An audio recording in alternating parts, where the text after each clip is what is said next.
Good afternoon, everyone. Good afternoon, ma. Good afternoon.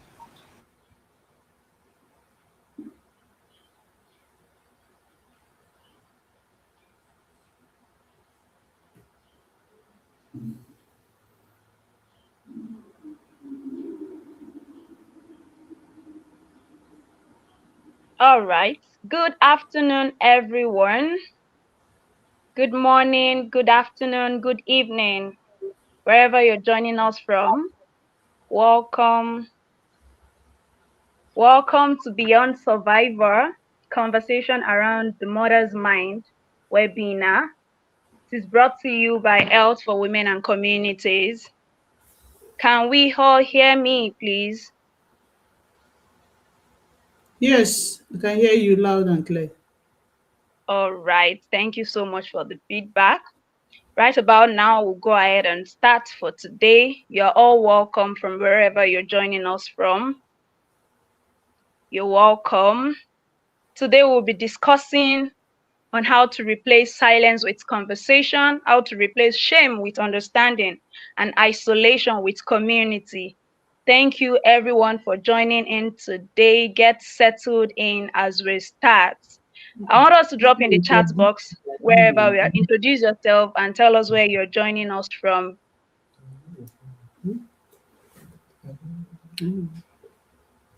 Please, I want to see our responses. I want to see us in the chat box. Just introduce yourself and tell us where you're joining from. Just introduce yourself and tell us where you're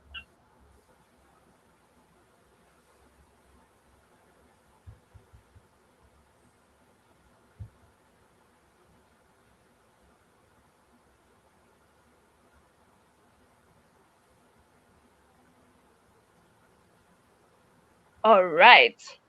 So we'll be going ahead to start now. We have our amazing speakers and panelists around. We have them on board already. And so we'll go into the welcome address for today and then go ahead and welcome our speakers on today's webinar. I'll call on the Executive Director at Health for Women and Communities to go ahead and give the welcome address. You're welcome, Ma, and you have the floor.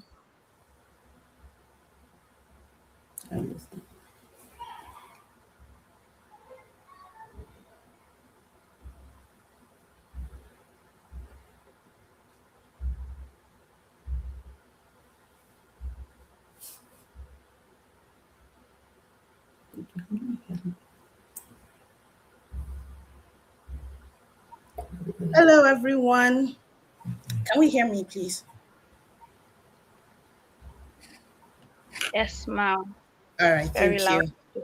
Thank you so much for joining. I just want to say thank you to everyone who's here. Thank you to our amazing speakers, the panelists, and also everyone joining our beautiful audience. I just want to say that today, after this conversation, everyone joining this stream will be a stronger version of themselves. This conversation about maternal mental health is one that is rarely had in our society today.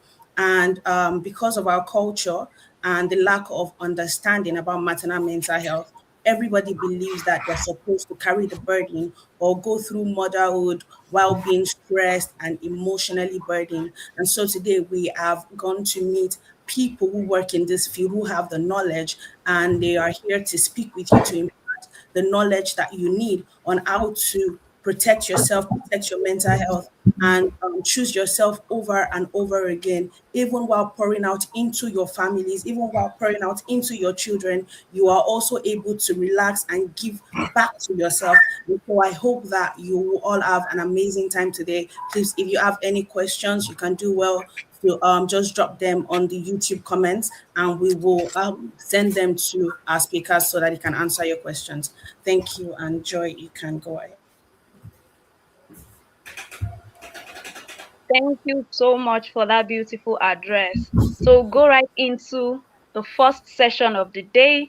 We'll be having our first speaker speak to us. And Join me as I make welcome our first speaker for today. She is a doctor. Her name is Dr. Patricia Ejikem. She's a consultant public health physician, a lecturer at Federal University of Technology, Owerri, and she's also an adjunct lecturer at Abia State University, Uturu. Join me as I make welcome Dr. Ejikem. Dr. Ejikem, you can go ahead, ma'am. Good day, everyone. Like she said, my name is Patricia Ejikim. I am very happy to be part of this discussion today. That borders about around women and their motherhood. I hope you're hearing me. Yes, ma'am. Hello. Okay. I was told that my time is 20 minutes. I'll try my best to be able to communicate and discuss with the wonderful people in this house this afternoon, morning, or evening. I want to begin to introduce this topic by telling us that motherhood hurts.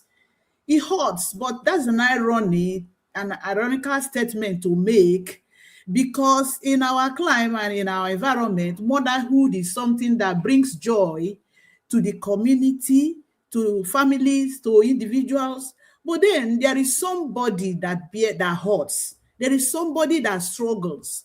There is somebody that bears the problems of motherhood.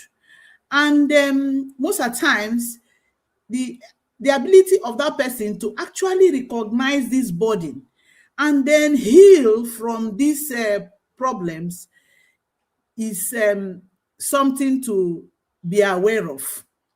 And so I will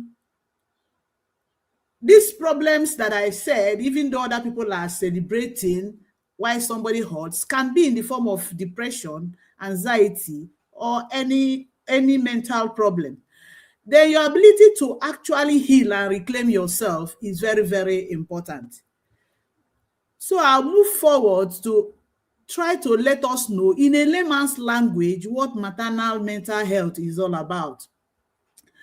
Although the psychiatrist or psychologist will have a more robust and elaborate definition, I want to tell us here that when we want to talk about mental health, that we want to talk about all aspects that covers how a mother feels emotionally, from pregnancy through first year after birth. The way she feels might be through mood changes and depression, anxiety, constant worries, difficulty with bonding with the baby, or feeling lost, overwhelmed, or not feeling like oneself. So permit me to tell this house that one year that statistics has it that 1 in every 5 Nigerian mothers experience postpartum depression, which is an alarming statistics. Although mental health has been, under discussed, most of these mothers that we talk about, they do not receive any care, any support, aid, or any care. It's not because they are not suffering, but because we're not told that this type of problems exist and they can get support if they look for one. And so, how does this condition manifest? These mental issues that a mother can feel after delivering, how can they manifest? It can manifest as baby blues. It can manifest as postpartum depression. It can manifest as postpartum anxiety. And it can become postpartum puerperal psychosis, which is an extreme aspect of it. So for baby blues, it can happen 2 to 5 days after birth. It lasts for up to 2 weeks. The mother will feel tearful, emotional unnecessarily, can feel tired unnecessarily from doing things that she ought to do. This woman can still bond with her baby. She can still care for her baby if she's suffering from baby blues. And this baby blues usually resolves on its own without any help. but with assistance, some form of assistance. But for postpartum anxiety and postpartum depression, they can last anytime in the first year.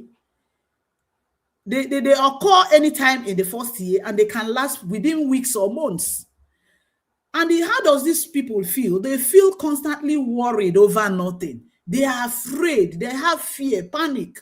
They have racing thoughts. And then sometimes they feel deeply saddened and empty, feeling like they are a failure in the society, in the family. On their baby, they feel something bad might happen to their baby. They feel unnecessarily anxious.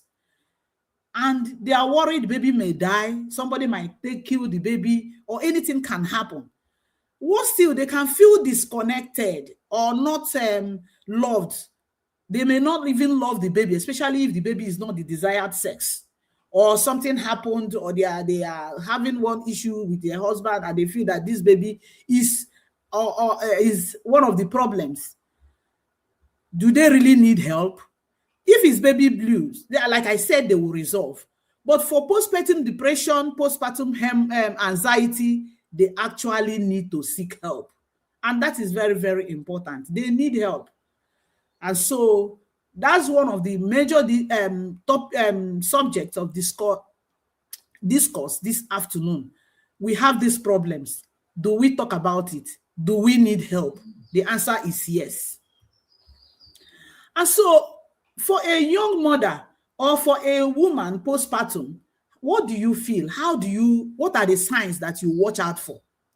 The signs may appear the way how you feel, or how your body feels, or how you behave. How do you feel? Somebody will suddenly start to feel some level of sadness, emptiness that you cannot even explain. You feel like you're already a bad mother, you're a failure, something, you don't understand yourself again. You don't have joy. Even looking at the baby, you don't feel joy that you're happy you have a newborn baby. You're unnecessarily angry, irritable, for no clear reason. You just can't adjust. You feel numb, you feel disconnected. And then sometimes you feel like you want to harm yourself. It's not worth it living. So how does your body respond to these feelings?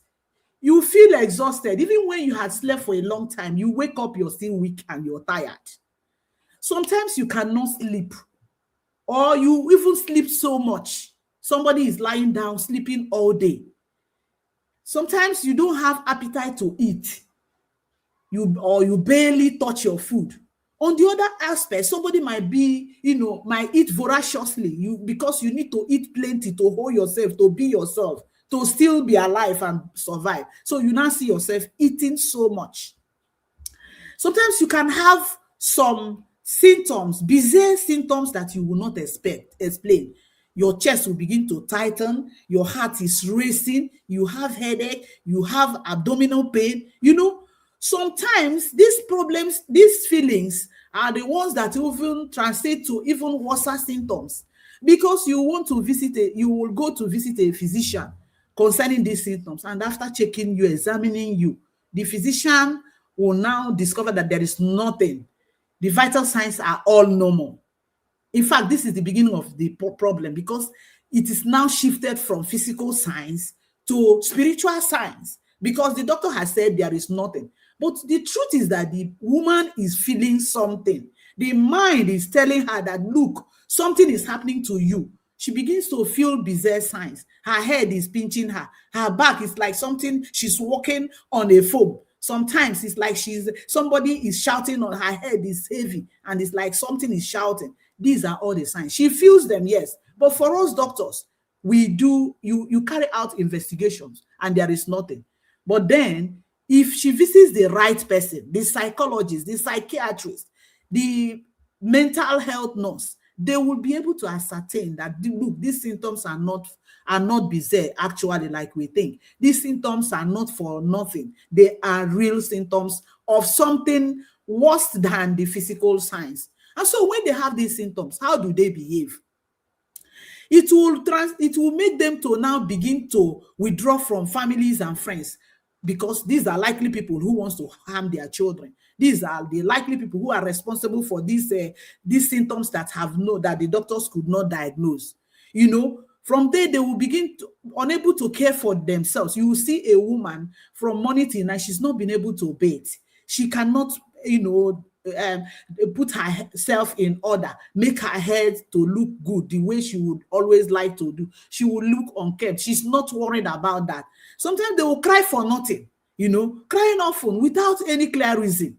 When you now, as you say, this kind of word, I don't know, I think I am, I don't know what is, it's better I die or something, and like I said, they'll always feel terrified that something bad will happen. You will not see them behaving abnormally. They wake up 3 times to check whether their baby is still breathing. They will lock door. They will go back 3 times, 4 times to check whether the doors are still locked or not, whether it is still open or somebody is coming. They want to sleep. It's like somebody is around to kill their baby. These behaviors will manifest. And then they will have difficulty concentrating on making decisions. They may lose interest in almost everything around them. So when you're with this kind of people, you begin to see these behaviors. You begin to wonder, is it that this lady is ungrateful that she had a baby? Is it that she's ungrateful that people are around her? What is her problem? So, but for all these signs, any time that any mother begins to have the thought of harming herself or her baby, please tell someone this is a medical emergency.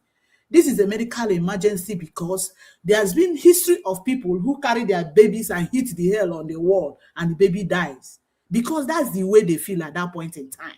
So closely watching these people by, they themselves knowing these signs, people around them knowing these signs, and think that is why I commend people who had put together this webinar, because it is very, very important. So why does this happen? Why does all these things happen? It's not their fault.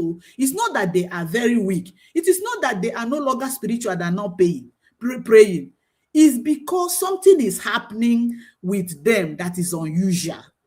One of such things that can cause this maternal postpartum mental problem is hormone, imbalance in hormone. When a woman is pregnant, the estrogen and progesterone go so high to maintain the state of pregnancy. And as soon as the woman delivers, the estrogen, progesterone, they crash. And as they are crashing, they are also affecting some of the chemicals in the brain, receptors in the brain. I don't want to bug us with that. Things like serotonin and all that are responsible for emotions and moods. That are responsible for emotions, moods, and all that. Once this imbalance occurs, they can trigger up anxiety and depression. Another problem is severe sleep deprivation. Somebody cannot sleep, even when the baby is sleeping, you cannot sleep. You have visitors, baby is sleeping, you have visitors. You have house chores to do. You have clothes to wash. You have food to cook. Or you're a working class woman. You have to go to work. Then you come back. You carry the baby. Baby is sleeping. You have other things you ought to have done in the house that you're unable to do. So these things are some of the things that can cause maternal mental derangement. There's another problem, identity switch. Before now, it is normal to grieve your old self. You used to be a derego, your tummy is flat, you do things the way you want to do them, you sleep when you want to sleep, you have your own schedule. Right now, somebody has come in and has rescheduled your own old schedule.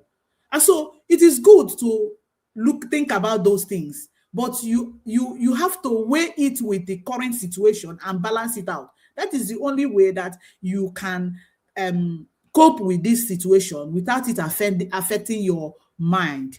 Other things is a lack of support. You don't have any help at home. Your partner goes to work, or he works outside, comes in every 2 weeks. You are left alone to, carry out all the chores in the house, wash clothes, go to work, cook, go to market and wood. These things will be a heavy load on the woman, and she's likely to crush. It's likely to crush her, and then it will now begin to manifest in some instability in her emotions and mind. Then pressure to be perfect. We are all African women. It is the society said we must be happy, singing, jumping up because we delivered baby, even when we have a episiotomy that is not allowing us to sit down properly, even when we are having pains, even when we are having after birth pains. Our stomach is paining us, maybe due to childbirth, or we are having one issue or the other. We should not complain. We should endure because we are African women. So this pressure to be perfect, you want to sleep, there is a visitor. You've been with the baby all this while, and then suddenly baby just started sleeping. You want to sleep. They now come and call you. One neighbor wants to come and say hi. And because you want to be perfect, you don't want to tell them, look, oh, please, I want to sleep. You did not tell them, please, if somebody comes, don't wake me up. I just need 30 minutes of sleep. You want to be perfect. These are some of the things that can also affect your mind. It can also result due to somebody who has previous mental history. If a woman has previous problem, anxiety, or depression, she is at higher risk of developing postpartum mental problem. So that brings us to the practical steps we can take starting from today. The first step is that, look, as a mother, as a woman that has been passing through one problem or the other, the first step is to identify those problems, name it. Tell yourself, talk to yourself, look, I am struggling. I am not okay. I cannot sleep. I cannot eat well. I cannot concentrate. I can name whatever it is. That is the beginning of your healing. That is the beginning that you will be able to come out from this condition. Then the next thing is to accept help. Talk to your partner, your mother or friend. One specific thing you want them to do for you. Excuse me, mama. Ma biko, can you help me carry my baby for 30 minutes? I want to rest more. Please, my husband, all these clothes. Please, can you help me out with some of these clothes? If it is possible and you have money to buy washing machine, can you help me out with it? This work is becoming too much. Ask for help. Ask for help. And let people know that that you are struggling. You are not a burden to anybody by asking for help. You are only trying to be yourself. You're only trying to survive. Then you have to rest. Try and rest. Rest is not that you are lazy. Resting does not make you lazy. It only makes you a wise person. Sleep when the baby sleeps. Even if it is for 20 minutes, your brain cannot heal without rest. Every other thing can wait. Baby is sleeping. This is the time I have to wash. This is the time I have to cook. This is the time I have to do this. And then by the time you finish, baby is awake. You will carry baby. You will begin to do all that until it is night. You will now begin to watch over baby again at night. By the time baby sleeps, sleep will not come again. You will not be able to sleep. You will be watching over your baby sleeping. Before you know it, baby wakes up. All these things will have a toll on your mental health. Eat and drink water. Try and eat. Dehydration and hunger makes anxiety and low mood worse. So you need to drink enough water. Keep water and snacks beside you. Nourishing your body is also caring for your mind. When you eat very well, drink water, you're also nourishing your mind, and you will feel much better. Move your body gently. You can do exercise. Slight exercise elevates mood. It can all just be around the house. You climb staircase, come down, you move around the house. It helps to release mood lifting hormones. You don't need a gym. Just 5 minutes of exercise will do a lot of good to you. And then finally, talk to your doctor. Tell your doctor or nurse, health worker around you, I am not coping emotionally. Postpartum depression is treatable. Nursing and counseling can do the job. All you need to do is to ask. All you need to do is to identify that you have problem, accept the problem, ask for help, and help yourself too. So the essence of it all is that these problems exist, but you need to, reclaim yourself, be yourself again.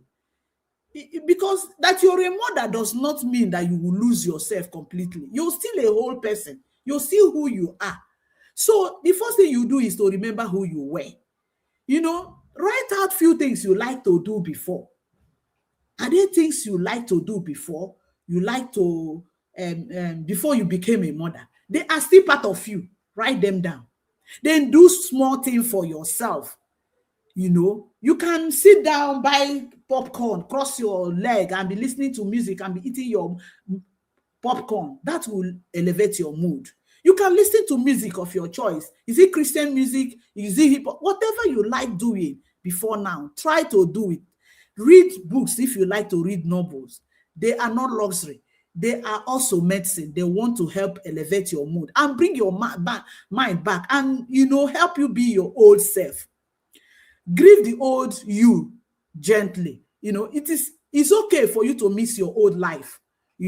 You like to go to bed by 10, wake up by 5 a.m. You like to eat 2 times a day. You like to eat only once a day because you like your shape. Your tummy is flat. Now it's flabby. It's good. You can grieve that. But then remember that grieving that does not mean that you don't love your baby. Both are true. You love your baby. You don't like how your tummy is, but try to balance it because they will wane out with time. It is a linear thing. It cannot be occurred immediately or spontaneously. Another thing you need to do is to reclaim yourself, is to protect one relationship. Stay connected at least to one friend, sister, anybody. Isolation feeds depression. Connection heals it. When you connect with old friends, it can heal depression. It can stop anxiety. It can heal the mind. Your old friends, you can catch up with old gossip, those things that you people used to do. You talk to your friend and it will make you feel a lot better. Then celebrate tiny wins. Every day you tell yourself, oh, I'm able to do this for myself. I'm able to do this. They count, Do not minimize them. Just try and be doing things for yourself, for your baby, and be happy that you're doing them. And then give yourself time to heal. Recovery is not linear. It's not that it must be always, it has to follow a particular pattern. As I'm going today, it's improving. Tomorrow is improving. It can be up and down. But one thing is certain. No matter how slow it is, you will always reclaim yourself. You will heal and be your old self. So we have talked about this mental health, and we are saying that, asking for help is very, very important. Asking for help is very, very important. So when do you seek for help? When do you seek for help? If all the symptoms we have mentioned last more than 2 weeks, my sister, you need to seek for help. You need help. And you should tell yourself the truth that I need help. You should understand after living here today that, look, these things are not normal. They can degenerate further to puerperal psychosis. You should tell yourself that. If you're unable to care for yourself or your baby, you discover that from morning till night, you have not been able to bathe and you have no explanation for it. Your baby is deaf, in his nappy, there are poo-poo, or your child is there, you cannot feed something is wrong, you need help. Once you start thinking of harming yourself or your baby, this is an emergency. It is a medical emergency. You must seek for help. If you feel completely disconnected from reality, or you have panic attack that stops your daily life, especially when this panic attack is one that you keep expecting, oh, I don't know when my heart that is breaking will start again. I don't know whether that one will kill me. This is an emergency. You must seek for help. Feeling that your baby or family is better off without you, that is to say, you have counted yourself as being useless and then they can do without you. If I die now, there is no problem. When you feel that, my sister, you need help. Now that you need help, where can you get help? Here, wherever you are, you can always get help. Your doctor, your midwife, your health worker that lives around you can be the first point of seeking for help. Please tell them, I am struggling emotionally. I cannot sleep. I cannot eat well. I cannot concentrate. I am holding something with my left hand and I'm looking for it with my right hand. I cannot even, I place things I don't even know how important they are again. I am disconnected. Talk to them. If you can't talk to them, you can walk into any government hospital. They have mental health units. Tell the doctor you meet at the GOP, look, I need to be referred to a mental health clinic. I am losing my mind. I don't know who I am. Talk to them. Or if you are afraid that when you talk to your nurse or doctor, or you go to the government hospital, they will now label you a mad person, or that they will begin to stigmatize you. There are people out there who are doing very good work. One of them is like this Supreme helpline. You can see their number on the screen. They can consult you confidentially without asking you your name, where you come from, and all that. They will just go straight to what you're feeling and tell you what that they can do for you. There are other websites you can also go in that are free, something like sherightswomen.com. They also can help you. Manin website, you can get information and referral. And then around you, close down around you, you can talk to a trusted woman in your life. It can be a friend, a sister, a community health worker, your neighbor, somebody, your church sister. You can talk to them in confidence and say, see what I am feeling. It is very, very bad that you will be feeling something and you will hold them in like that and, carry the burden all alone. These are things that can distort the mind and manifest as depression or anxiety. What are the key messages? I want you to understand that caring for yourself is not selfish. It is just self-preservation. You want to preserve yourself. So the time you're telling them, look, when somebody comes, please, mama, I want to sleep, catch up some sleep, like 30 minutes.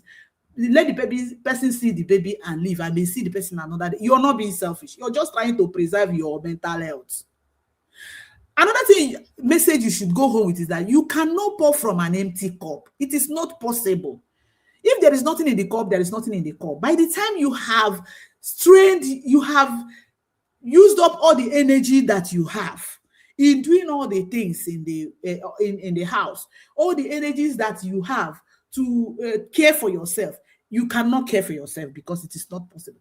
Can you imagine that you have a farmland? Every year you go and farm in the same land. Every year you go and farm in the same land. You will discover that once the land is depleted of nutrients, you plant there, it will no longer grow. Or you want to drink from a well, you continue to drink from a well, and there is no rain to put more water in the rain. The rain will dry.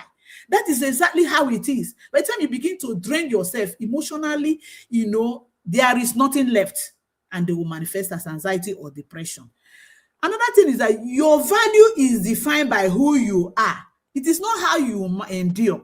The amount of struggle you endure within yourself, it does not define you. It does not define you. Yes, you're a strong woman. You're an African woman. You're a woman. You should be able to bear everything. You are not supposed to break down. That does not define you. What defines you is your ability to identify yourself and preserve yourself. Another thing you should go home with is that asking for help is a sign of wisdom, not weakness. You are just being wise to ask for weakness, to ask for help. It doesn't make you weak. So I want to conclude by telling us to remember that your mind matters. It is very important.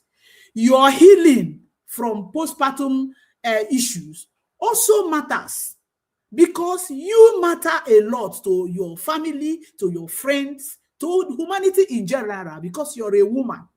So before leaving today, before I leave you, I want you to take one action. Name one thing you are feeling right now. After all we have said, are you feeling anything? Name it. Tell yourself, because once you name it, you will be able to pass through the other stages of healing and reclaiming yourself.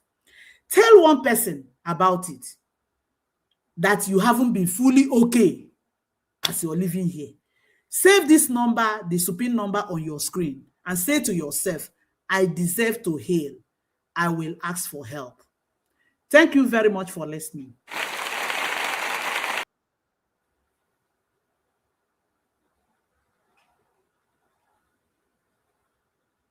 Hello. Yes, ma. Thank you so much, Dr. Patricia. That was such an insightful, practical, and very incredibly affirming. Thank you so much for taking us through the journey of understanding postpartum effect, right? Before you take your leave, we would like to ask a question. We have just one question here to ask, and it's on recovery. I know how that you mentioned the place of understanding how one feels, understanding how a mother's body feels, and understanding how to even behave. So we want to ask a question on recovery now. Recovery in the sense that what does recovery actually look like for a mother who has passed through postpartum mental challenges and she has actually come through them? What does recovery look like? Is it a return from where they were before childbirth, or does it involve them becoming another version of themselves? How does it actually look like when you recover? I don't know if you got that, ma'am. Yes, yes, thank you very much. Recovery from, like I keep mentioning, you need to reclaim yourself. You need to reclaim yourself. Some aspect of you, because it's your mindset that will tell you that I fully reclaimed myself. Let me give you an example. You used to have flat tummy. You know, some people are very, very conscious of their look. And then after delivery, your tummy could not go back to the pre-pregnancy state. Such ones you cannot fully reclaim. But your mindset can reclaim it, that is another version of you being a mother. It does not mean that you will now go back to have flat tummy if your physiological makeup does not give that. For instance, there are people who will just deliver, their tummy is flat, and there are people who will deliver and the tummy will not actually go back. It depends on the fat contents of their abdomen. And so when somebody fully recovers, you recover in yourself, the way you are, your mind. That's what we are talking about. You will be yourself by the time you know that you're no longer anxious, you're no longer worrying. You're no longer worrying over things that you shouldn't worry. You are connected to the environment. You do your things. You know when to ask for help. You know when to tell people, look, I need rest. And you are able to do the things you loved before. These are some of the signs that you have fully recovered. Thank you. Thank you so much. Thank you so much, Ron. Thank you so much, doctor. Thank you for giving the brilliant answer and response. Thank you, ma'am. So we'll now be moving into our second presentation. Thank you so much, Dr. Patricia. We are very grateful. We're moving to the second presentation this afternoon. Our next speaker should be continuing on this conversation and bringing another valuable perspective to it. I will go ahead and read her bio now. She is a perinatal mental health professional. Can you hear me, please? Oh, Yes. I think there's an echo. Dr. Ayo, please, can you mute your mic while I read your bio? Thank you so much, ma. So we have Ayo Ayeni. She's West Africa's first PSI certified perinatal mental health professional. She's Africa's only retained parental leave coach and the founder of Avin Advocacy. which is an organization dedicated to improving maternal mental health and family well-being. She works with mothers, with families, healthcare providers, and employers to integrate perinatal mental health support, parental leave coaching, and family-friendly workplace policies. With all our excitements, with so much joy, we make welcome Ayo Ayeni. Good afternoon, Ma, and you have the floor. Yeah, can you hear me? Very well, ma'am. Thank you, Joy. Me and you happen to share the same name in different languages. Thank you so much, everyone, and thank you so much doing for the amazing work that you're doing in the world. I mean, we cannot talk enough about perinatal mental health because in this part of the world, I think we're just beginning the conversation. So all of this educative work that we're doing is incredibly helping. So thank you and well done to them. Thank you as well. My name is Ayo, as has been said, and thank you, Dr. Patricia. Dr. Patricia has done 80% of my work. So I'm here to cruise and flex, and my 20 minutes is going to be, utilized pretty properly. So my work here today is to help us to understand what healing from maternal mental health actually looks like. What are the practical steps that a mom can take, whether you're just starting out, whether you're in the thick of it, in the trenches, as I like to say, as even as Hello, ma'am. We can barely hear you, ma'am. Hey, Jesus. Can you hear me now? Can we It's a check bit this? better. Yes, Okay. ma'am. Okay. So I said my work here is helping us to see what does healing look like, and as I said, Dr. Patricia has done a good part of my work, like 80%. And then we're going to look at what are the practical steps, so things we can do right now to do, like this second, as we leave, and then we're going to close out with the message of hope. That's what doing is asking to do. That's my assignment. So I'm going to ask a question real quick. So have you ever looked at yourself and wonder where did I go? Like, There are actually some background noises, ma'am. it's very quiet here. I don't know where the background noise is coming from. It's really quiet. Unusually quiet because my house is very noisy. Okay, so I don't know why there's background noise. Sorry. Well, can you hear me okay? Partially, ma'am. Okay.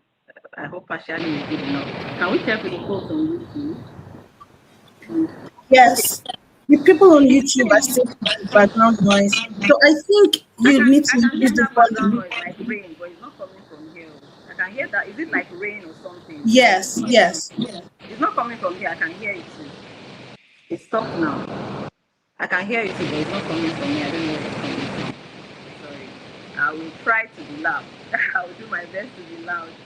Okay, so have you ever looked at yourself and wondered where did I go?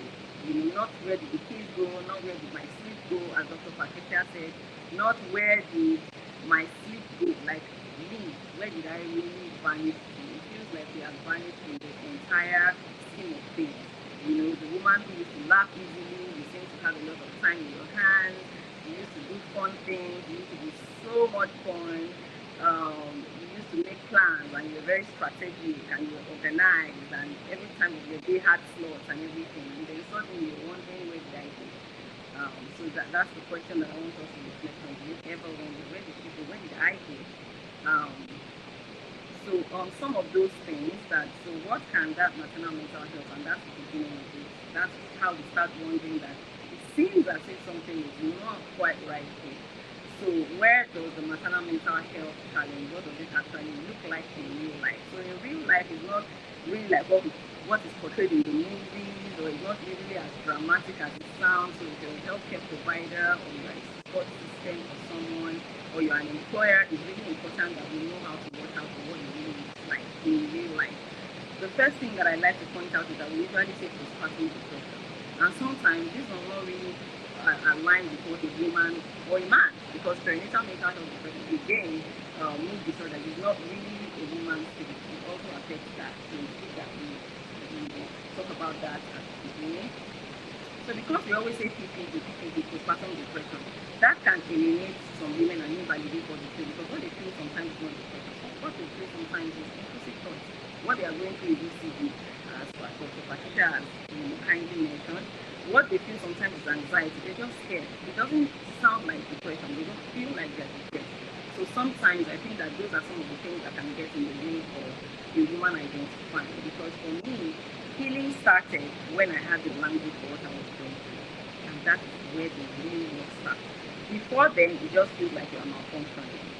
Before having the language, before having that understanding, it just feels like everything is going around in circles and you can't get a hold of it. So first of all, the language that we use, PPP sometimes is not really it. Postpartum, people say, oh, she has postpartum. Postpartum sometimes also does not describe it. Some people are even actually fine postpartum, but they struggle through pregnancy, right? So some people are usually very anxious, very depressed, they have intrusive thoughts the entire pregnancy, and it alienates them as well. So they are not postpartum, but everybody calls it postpartum. So now, where do they fit in all these things? And then the fact that we are very tricked by a woman who is very well manicured nails, her hair is done, her face is looking shinier than you yourself, it's very hard to kind of please them. So it's also very important that we know that that's not what postpartum looks like sometimes. You expect a woman who looks like a degenerate, she's looking sad and teary, and her clothes look like she's rumpled, like she hasn't had a bath in 100 years. Sometimes it doesn't, most times even, because what we do is we try to mask. We're going through all of this internal turmoil, but what we're doing is that we're trying to keep up. Again, as Dr. Patricia said, there is all the stigma, there's cultural expectation. You don't want to be the woman that broke down from childbirth. So we try to keep up. We try to, make appearances. And so sometimes it's not the woman that looks wicked or ragged. It's that her nails are well manicured, her hair is well done, but she's suffering on the inside. So that are some of the things. Those are some of the things that I want us to quickly look at and kind of take out of the table first to know that especially if we're in a supportive role with women. Now, all of these things said is that what it really looks like in real life. Dr. Pacha has gone through all of those things: depression, anxiety, OCD, PTSD, psychosis. But in real life, it's not very likely that a woman will come up to you and say, I think I'm depressed, or I think I'm anxious, right? And this is what makes maternal mental health such a very important and tricky thing that we really need to start paying attention to. Is that most men will say, I'm not coping, I'm tired, I don't feel like myself, I think my baby is better off without me, I don't think I'm a great mom, I don't think I'm really getting this motherhood thing right, I think there's something wrong with me. And this is where maternal mental health gets really good. We don't see them as symptoms of something happening to us, we see it as us.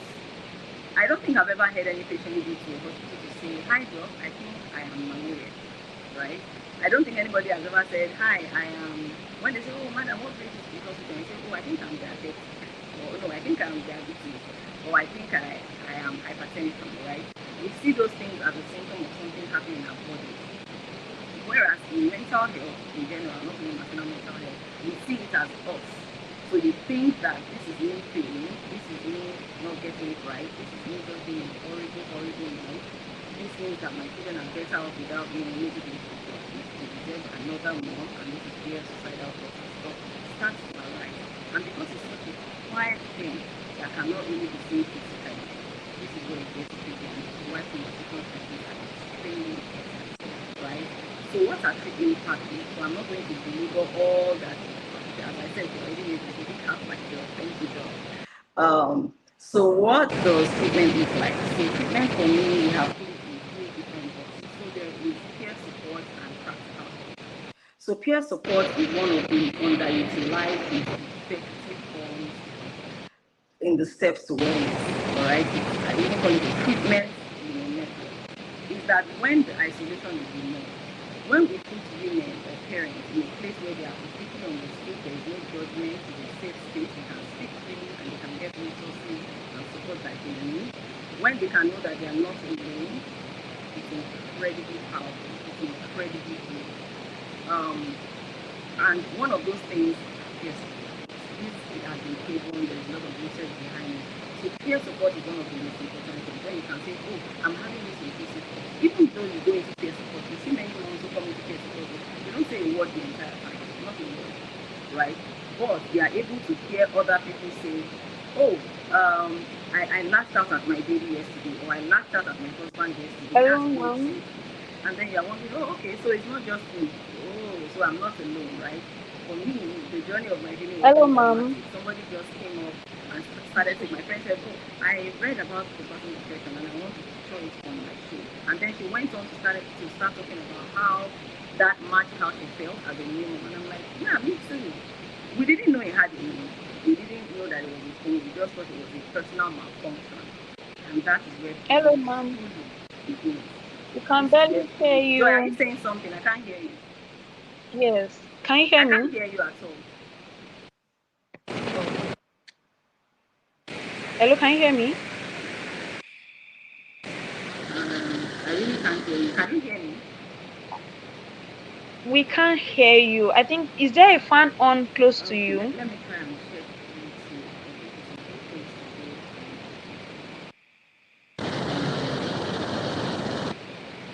A fan on close to you. There is no fan on. Can you hear me? It's very distant and it's not very clear. Can you hear me?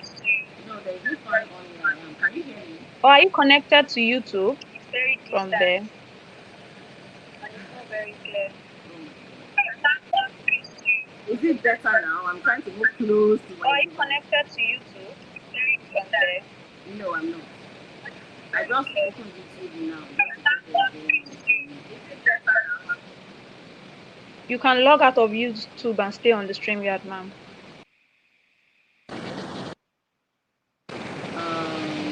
Can I go ahead now? Can you hear me?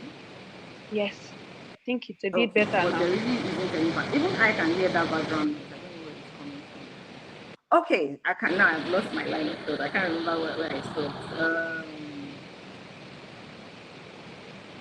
Can somebody remind me? I really have lost my line of thought with all this ruckus going on. Okie doke. Let me see. My YouTube is not very good.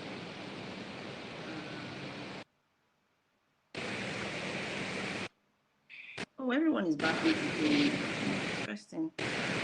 Anyways, I'm doing the best I can. Right. So I was saying I'm just going to pick one step and start from there because I really can't remember where I stopped.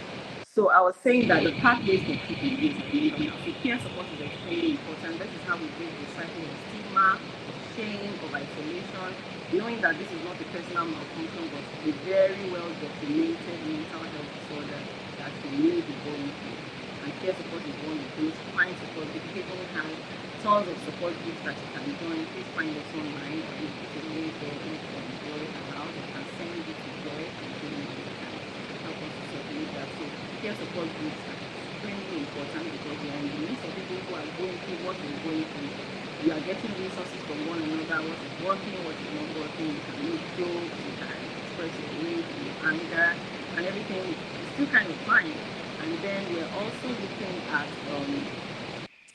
practical help. So a mom or a dad can be in support group all day. And then when they still have a ton of close to work, a same pool of duties, like 2 or 3 other children to take care of on top of the ones that they're struggling with already, then you know that every other thing they're doing is not really going to work. So women need to be supported in all of these roles, household chores. So if you are a friend, if you're a partner, if you're an employee, if you're someone that cares about this woman, if you find how she's struggling, or ask her how she needs help, get food to her house, offer to pick up her other children from school if they need it. There are little things that we can do that will support a woman's mental health in this path to recovery. And then there is therapy, or counseling.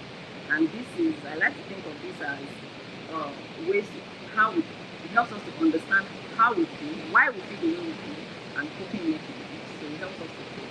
None of these things really takes away the problem away, but it does help you to understand why you're feeling the way you feel and what can you do, how can you cope irrespective of how you're feeling. So that's what therapy does.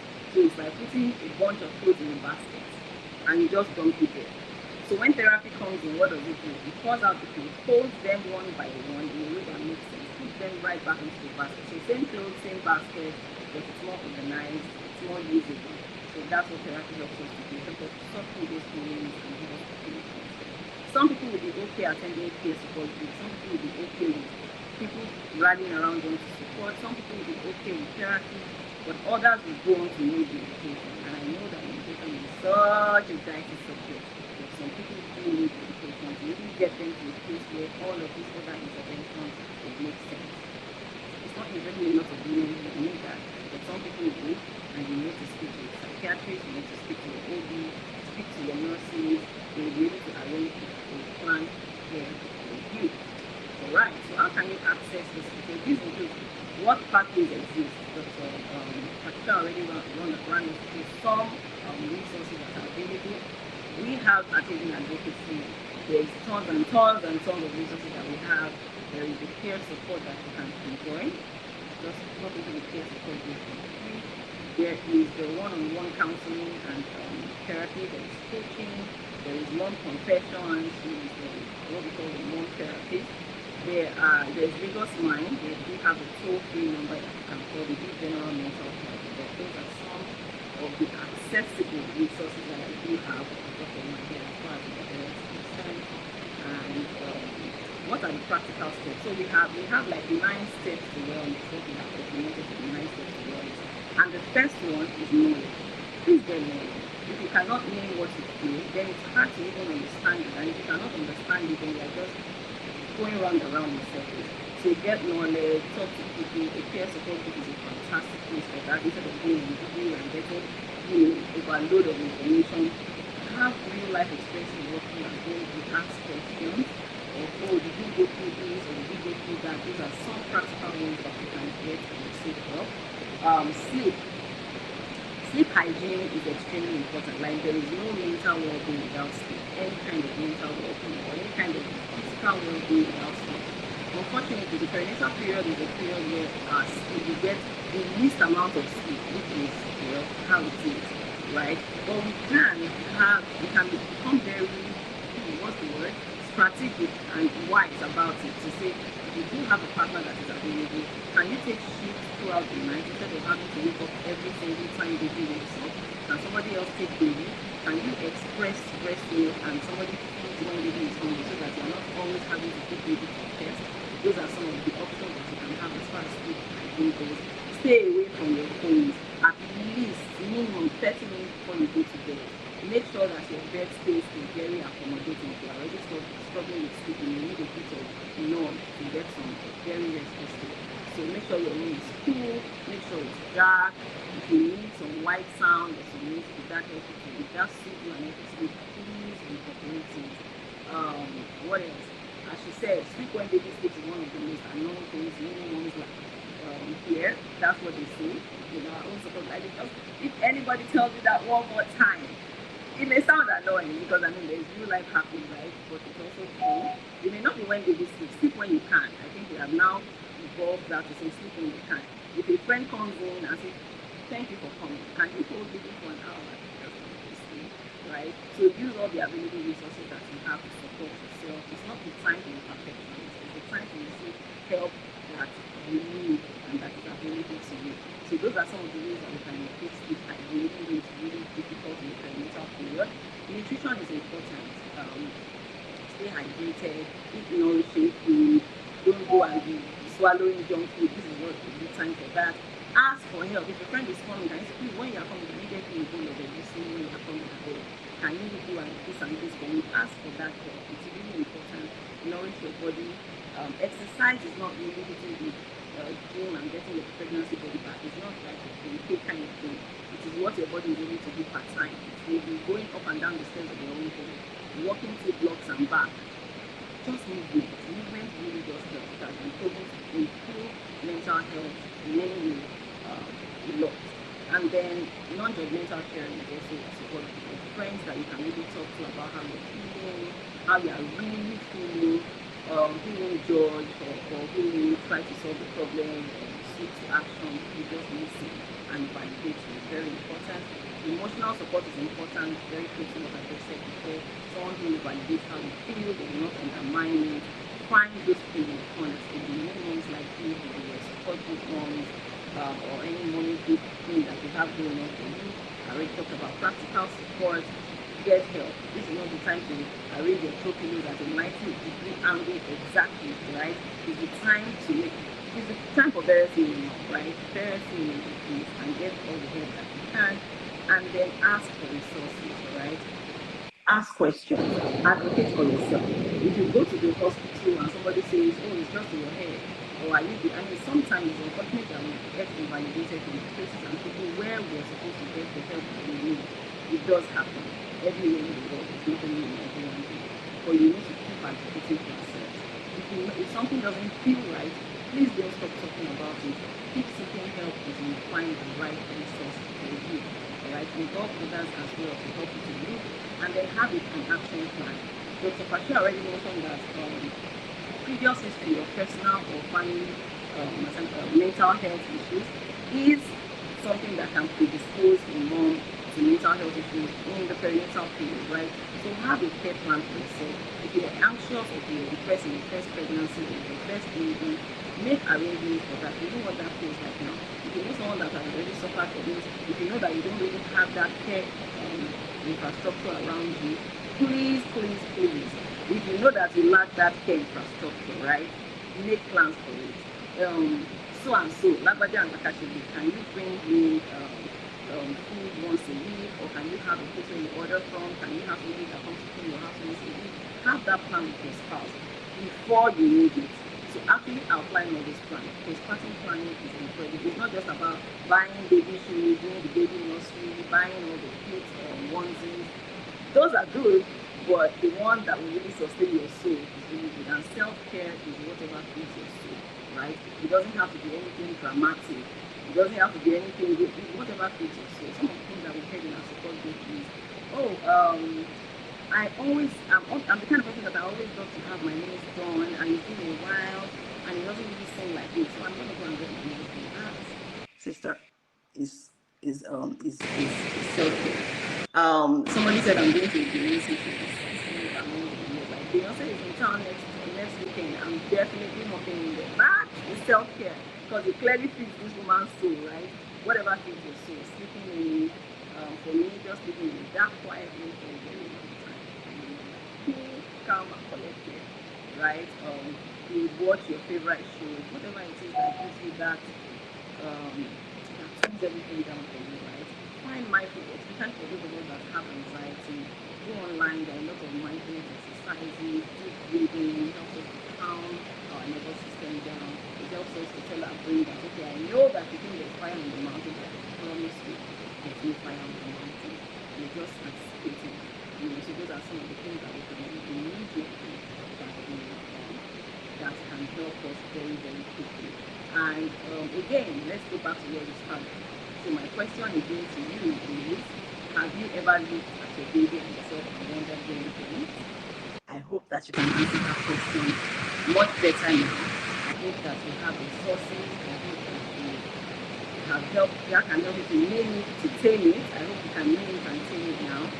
Where you went to, that person still exists somewhere. Some version of that still exists, right? I remember when my children brought out my pictures from him, I'm like, oh my god, look at this, look at your top, look at your tummy. So your tummy was ever this flat? I'm like, yeah, it was at some point, right? So yeah, those are some of the things that we can do. Remember that that version of yourself exists. It's a simulation of who you are. This version of you is more improved. You will never be the spontaneous human being you were ever again, or you might go back to it, or whatever it is. Nurture the version of yourself now, and be able to answer that question. Where did I go? Answer it with kindness, with grace, with pride for what you've done and what you've become as a mother. Thank you.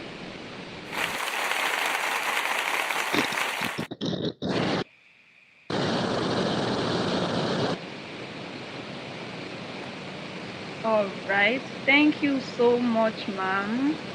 Can you hear me, please?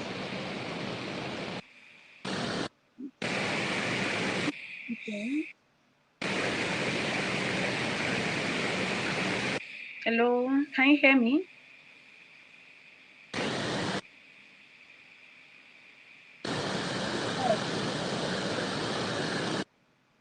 Thank you so much, Okay, ma'am. I'm sorry, I really can't hear you. I can't hear you at all.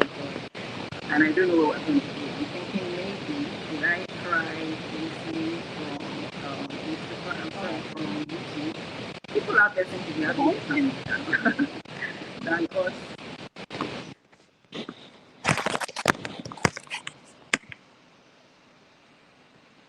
Oh, thank you, Rosemary. So you can hear me loud and clear, right?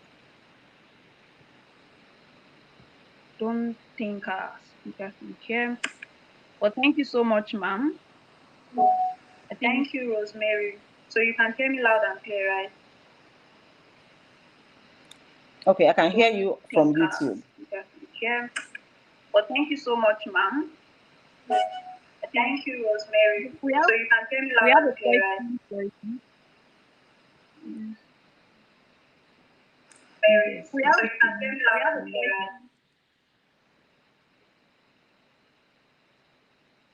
All right.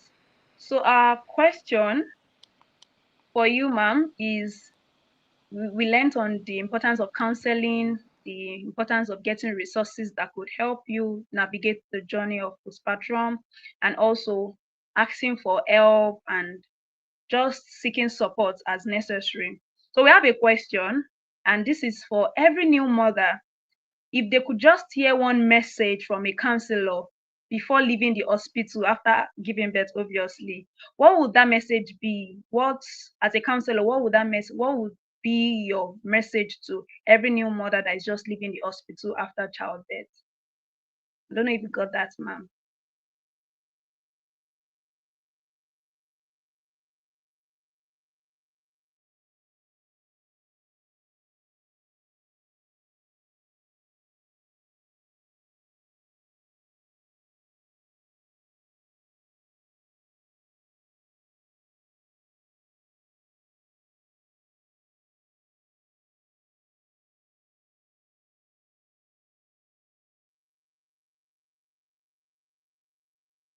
Right, we can't hear you. The mic is muted. Can you hear We me? can't hear you. Can you hear me now? The mic is muted. Can you hear me now? We can't hear you. Can you hear me now? The mic is muted. Can you hear me now?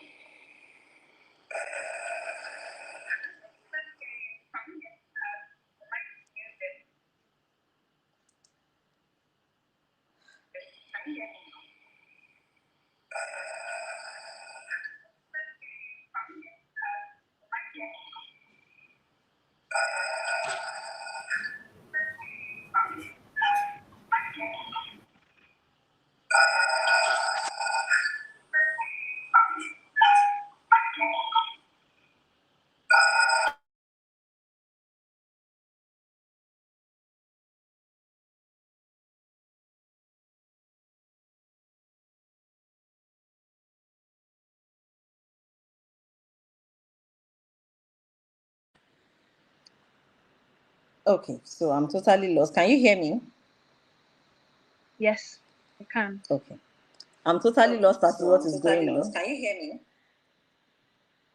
I can hear you from YouTube, but I cannot hear you from the back end.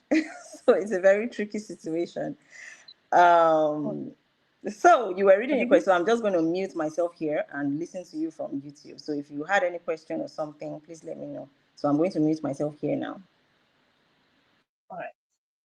So the question is, if every mother could hear just one message from a counselor before leaving the hospital with their babies, right? What would that message be? What would the message be to every new mother? That's the question.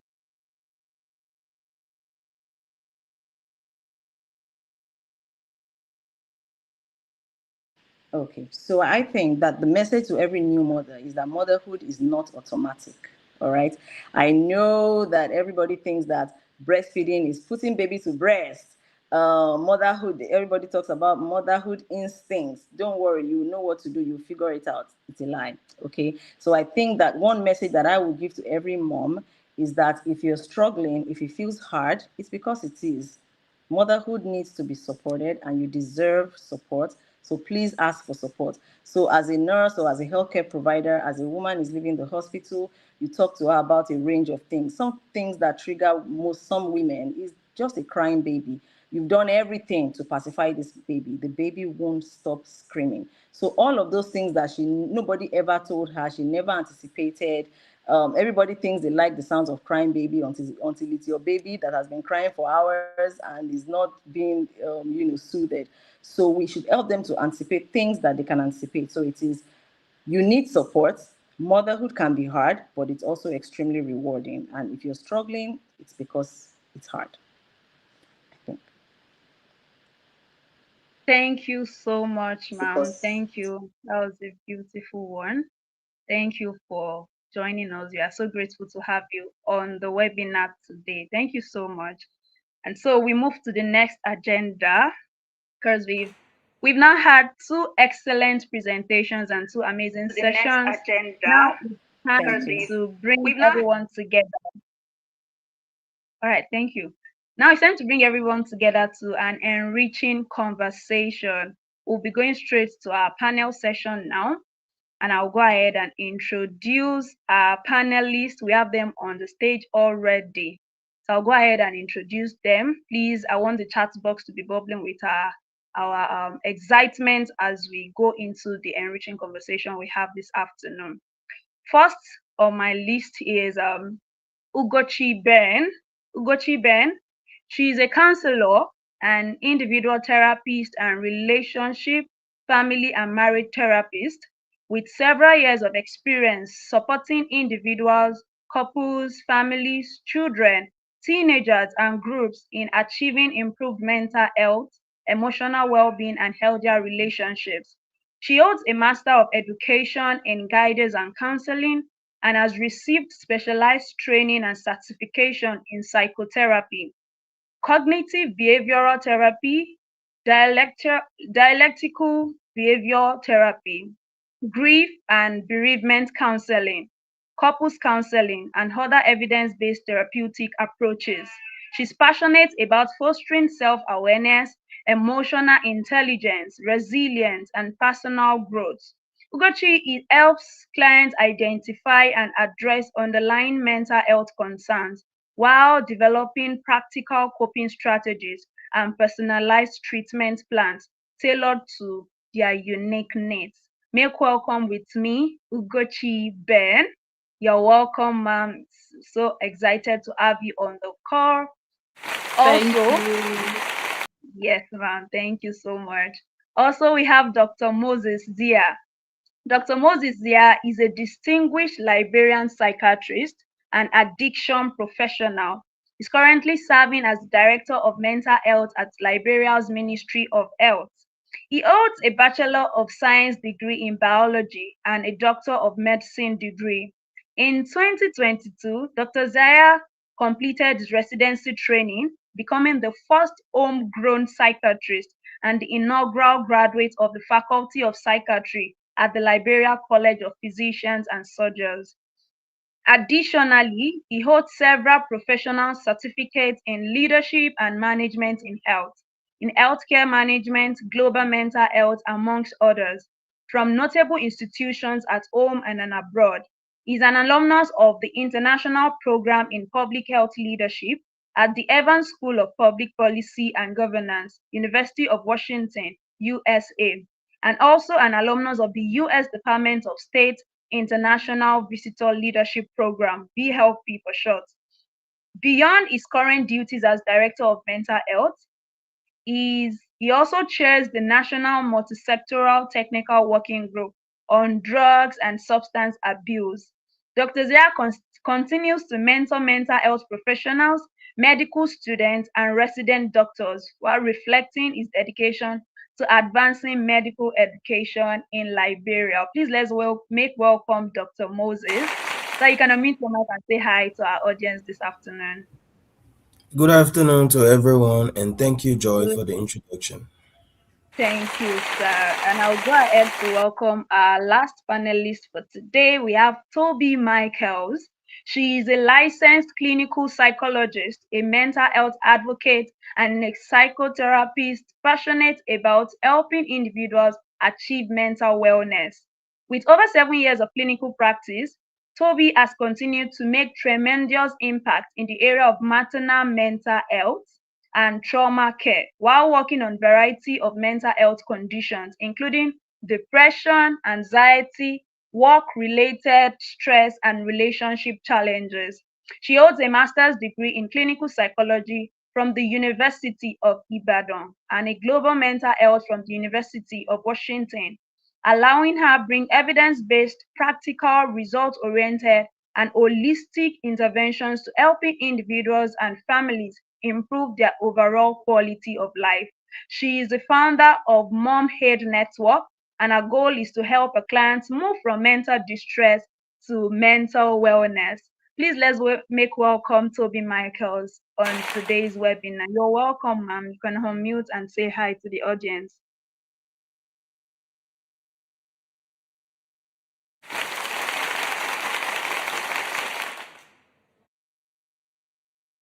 Mrs. Toby Michaels, are you here with us? Just go. Yes. Good afternoon, Oh, everyone. I'm happy to be here. it's a pleasure. So thank you so Can you much. hear me You're loud such and a clear? very well. Yes, we can. Yes. Thank Great. you so much. So we'll go straight into the panel questions, and I will just read out the questions accordingly, call on the panelists to answer, and then we'll have a beautiful conversation here. So in order of introduction, we'll be going with Mrs. Ugochi first, then Dr. Moses, and then we have Toby Michaels on the call. So our first question to Mrs. Ugochi, I'll go ahead and read. He says, why do women go through postpartum issues after giving birth? And what are the most early warning signs that distinguish normal postpartum emotions and from developing postpartum depression? What are the most early warning signs to look out for? I don't know if you got that, ma'am. Yeah, I did. Thank you very much for having me. Health for Women and Communities Foundation. With regards to postpartum maternal mental health, or what I would like to say about that is that women go through that because of the changes that happen, the social changes, the biological changes, the psychological changes, the hormonal changes that happens in the body of the woman, right? These changes would cause, certain shift. Um, Although some women they go through that season with ease, some other women they face emotional difficulties due to a number of factors like sleep deprivation, right? Lack of social support, sometimes maladaptive coping style. There are a number of things that may also cause that. So, because of these changes, I remember having a baby is a major life transition, right? So, those changes would cause a woman to go through um, that season. Then, for the postpartum depression, what differentiates it from the major what we call blues is that for that it's normal mood changes, tearing, but it lasts just for 2 weeks. But when there's this sense of hopelessness, there's loss in interest, right? um then the woman would need to seek help for herself and for her baby.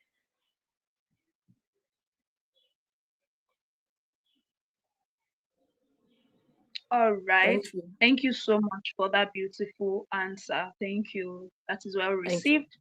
Thank you. So we'll go ahead to Dr. Moses now. Dr. Moses, we'll be asking you a question now. The question is, what role does community and social support play in maternal mental health recovery? And how can women build their support system when it doesn't exist naturally around them? Okay, thank you for the question. So, when we talk about community, we talk about people who dwell together.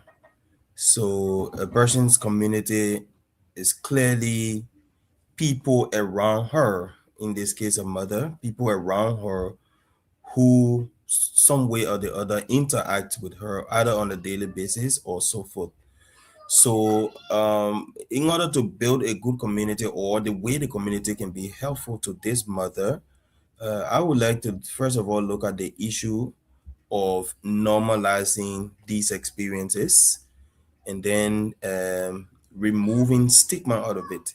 So when people around a person understand that whatever experience a woman is having is completely natural, and that the woman needs help and should not be judged for what she's experiencing or for whatever is going on, that can be the beginning of actual help.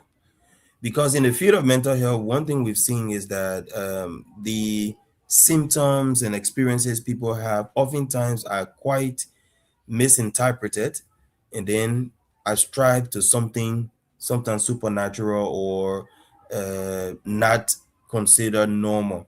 And so sometimes, instead of people becoming, you know, becoming someone who is perceived as needing help, other people might start to look at that individual as though the person is responsible for whatever is happening, and those symptoms might be symptoms, that are just characterized by maybe laziness or lack of desire to do well, or not wanting to be a good mother and so forth. So the stigma alone is a major, major obstacle that can prevent support for that mother. So communities can begin by understanding that these experiences can happen, and that people who suffer or have these experiences are not at fault. Actually, they need help. So when that happens, stigma is pulled out, then help can actually be provided. But beyond just stigma and understanding what is happening, practical solution can be very helpful from the community, depending on what challenges the woman is having. Actual practical solution can be an option, or can really be helpful. What can mothers do? The first thing, like one of the previous speakers said, is to acknowledge the feeling. So if a woman who is having difficulties should acknowledge that she's having problem, and should be able to reach out for help. So with the network of people around her, there are people you can obviously confide in, there are people you can talk to about what is happening to you. And by doing that, and if the community understands exactly, like also we said earlier, then it's easier to build a network of individuals who can be helpful to that mother. Thank you. All right. Thank you so much, Dr. Moses. That was a beautiful response to the question. Thank you so much. Now I'll be going ahead to speak to Toby Michaels.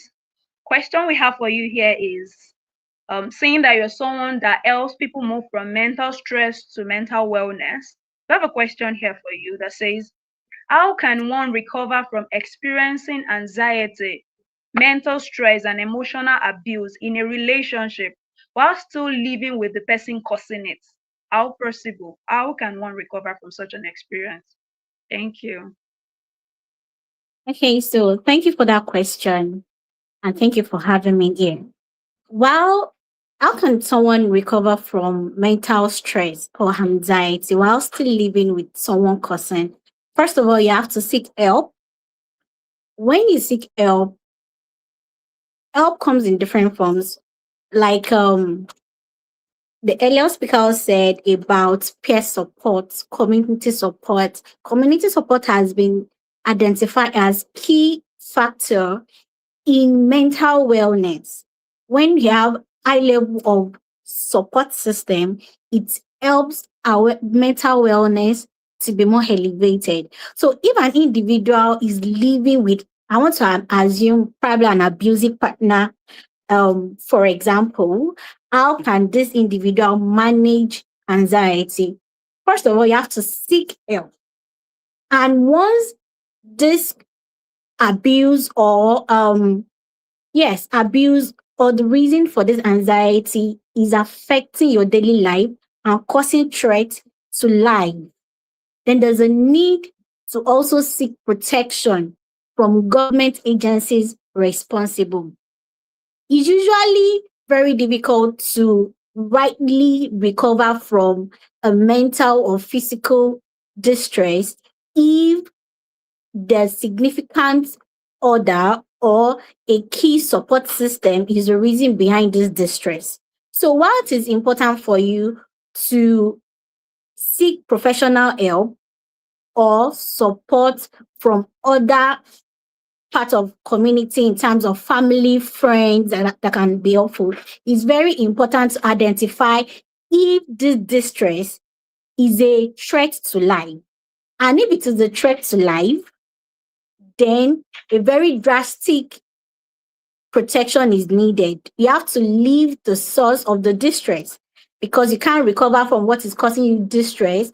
And when it comes to anxiety, depression, when the situation is constantly repeated, it becomes difficult to recover.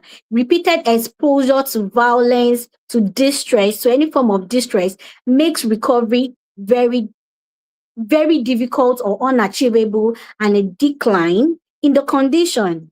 So the first goal is self-preservation, and self-preservation will entail leaving the environment of the distress, then seeking help and protection.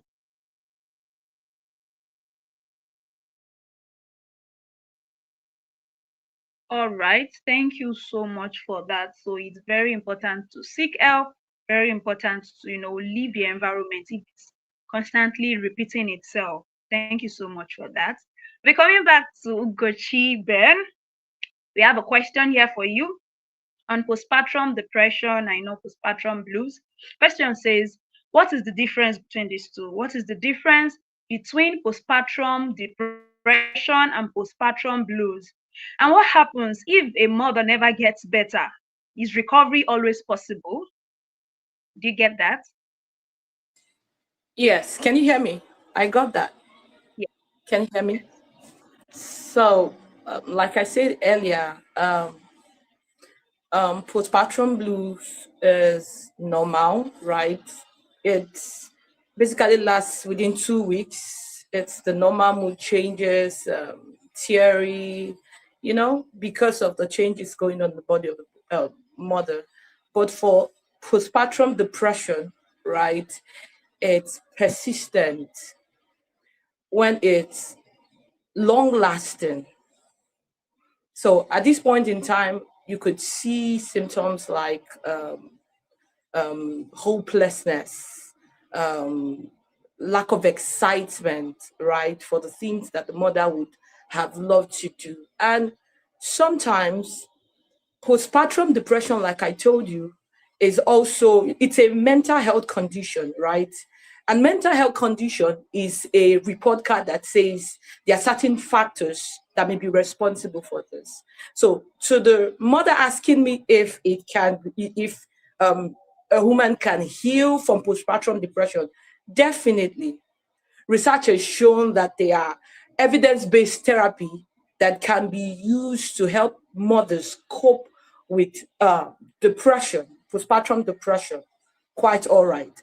Like my co-panelist has said, seeking help. You get professional help to help you know what this is. But in addition to seeking help, there are certain things also that a mother can do personally to be able to deal with that mental health condition. For example, like I said, social support. Social support is the assistance that we receive from family, friends, groups we belong to. It could be emotional, it could be practical, it could be informational. And sometimes in my profession, I've seen some women, when you probe further, you could see curtains of difficulties expressing need, over responsibility or excessive responsibility. For a mother who struggles with that, if we probe further, there may be a reason based on how the things, the experiences that mother have been through that may have caused that. One thing we would advise is leverage on the social support that is available to you as much as possible. Leverage on it.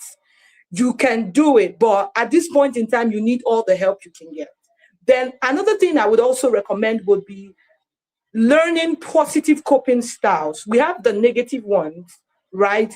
Which would be rumination. Rumination is a key mechanism for depression. It sustains depression. Thinking over negative, no, it's like thinking over automatic negative thoughts.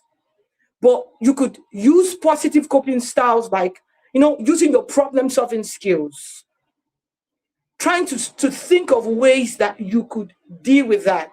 Then also trying to take things as they come. So, yes, a mother can heal from that, right? If she knows and she seeks help and she's guided properly for that, right? It's not a lifetime sentence, it's something that can be dealt with.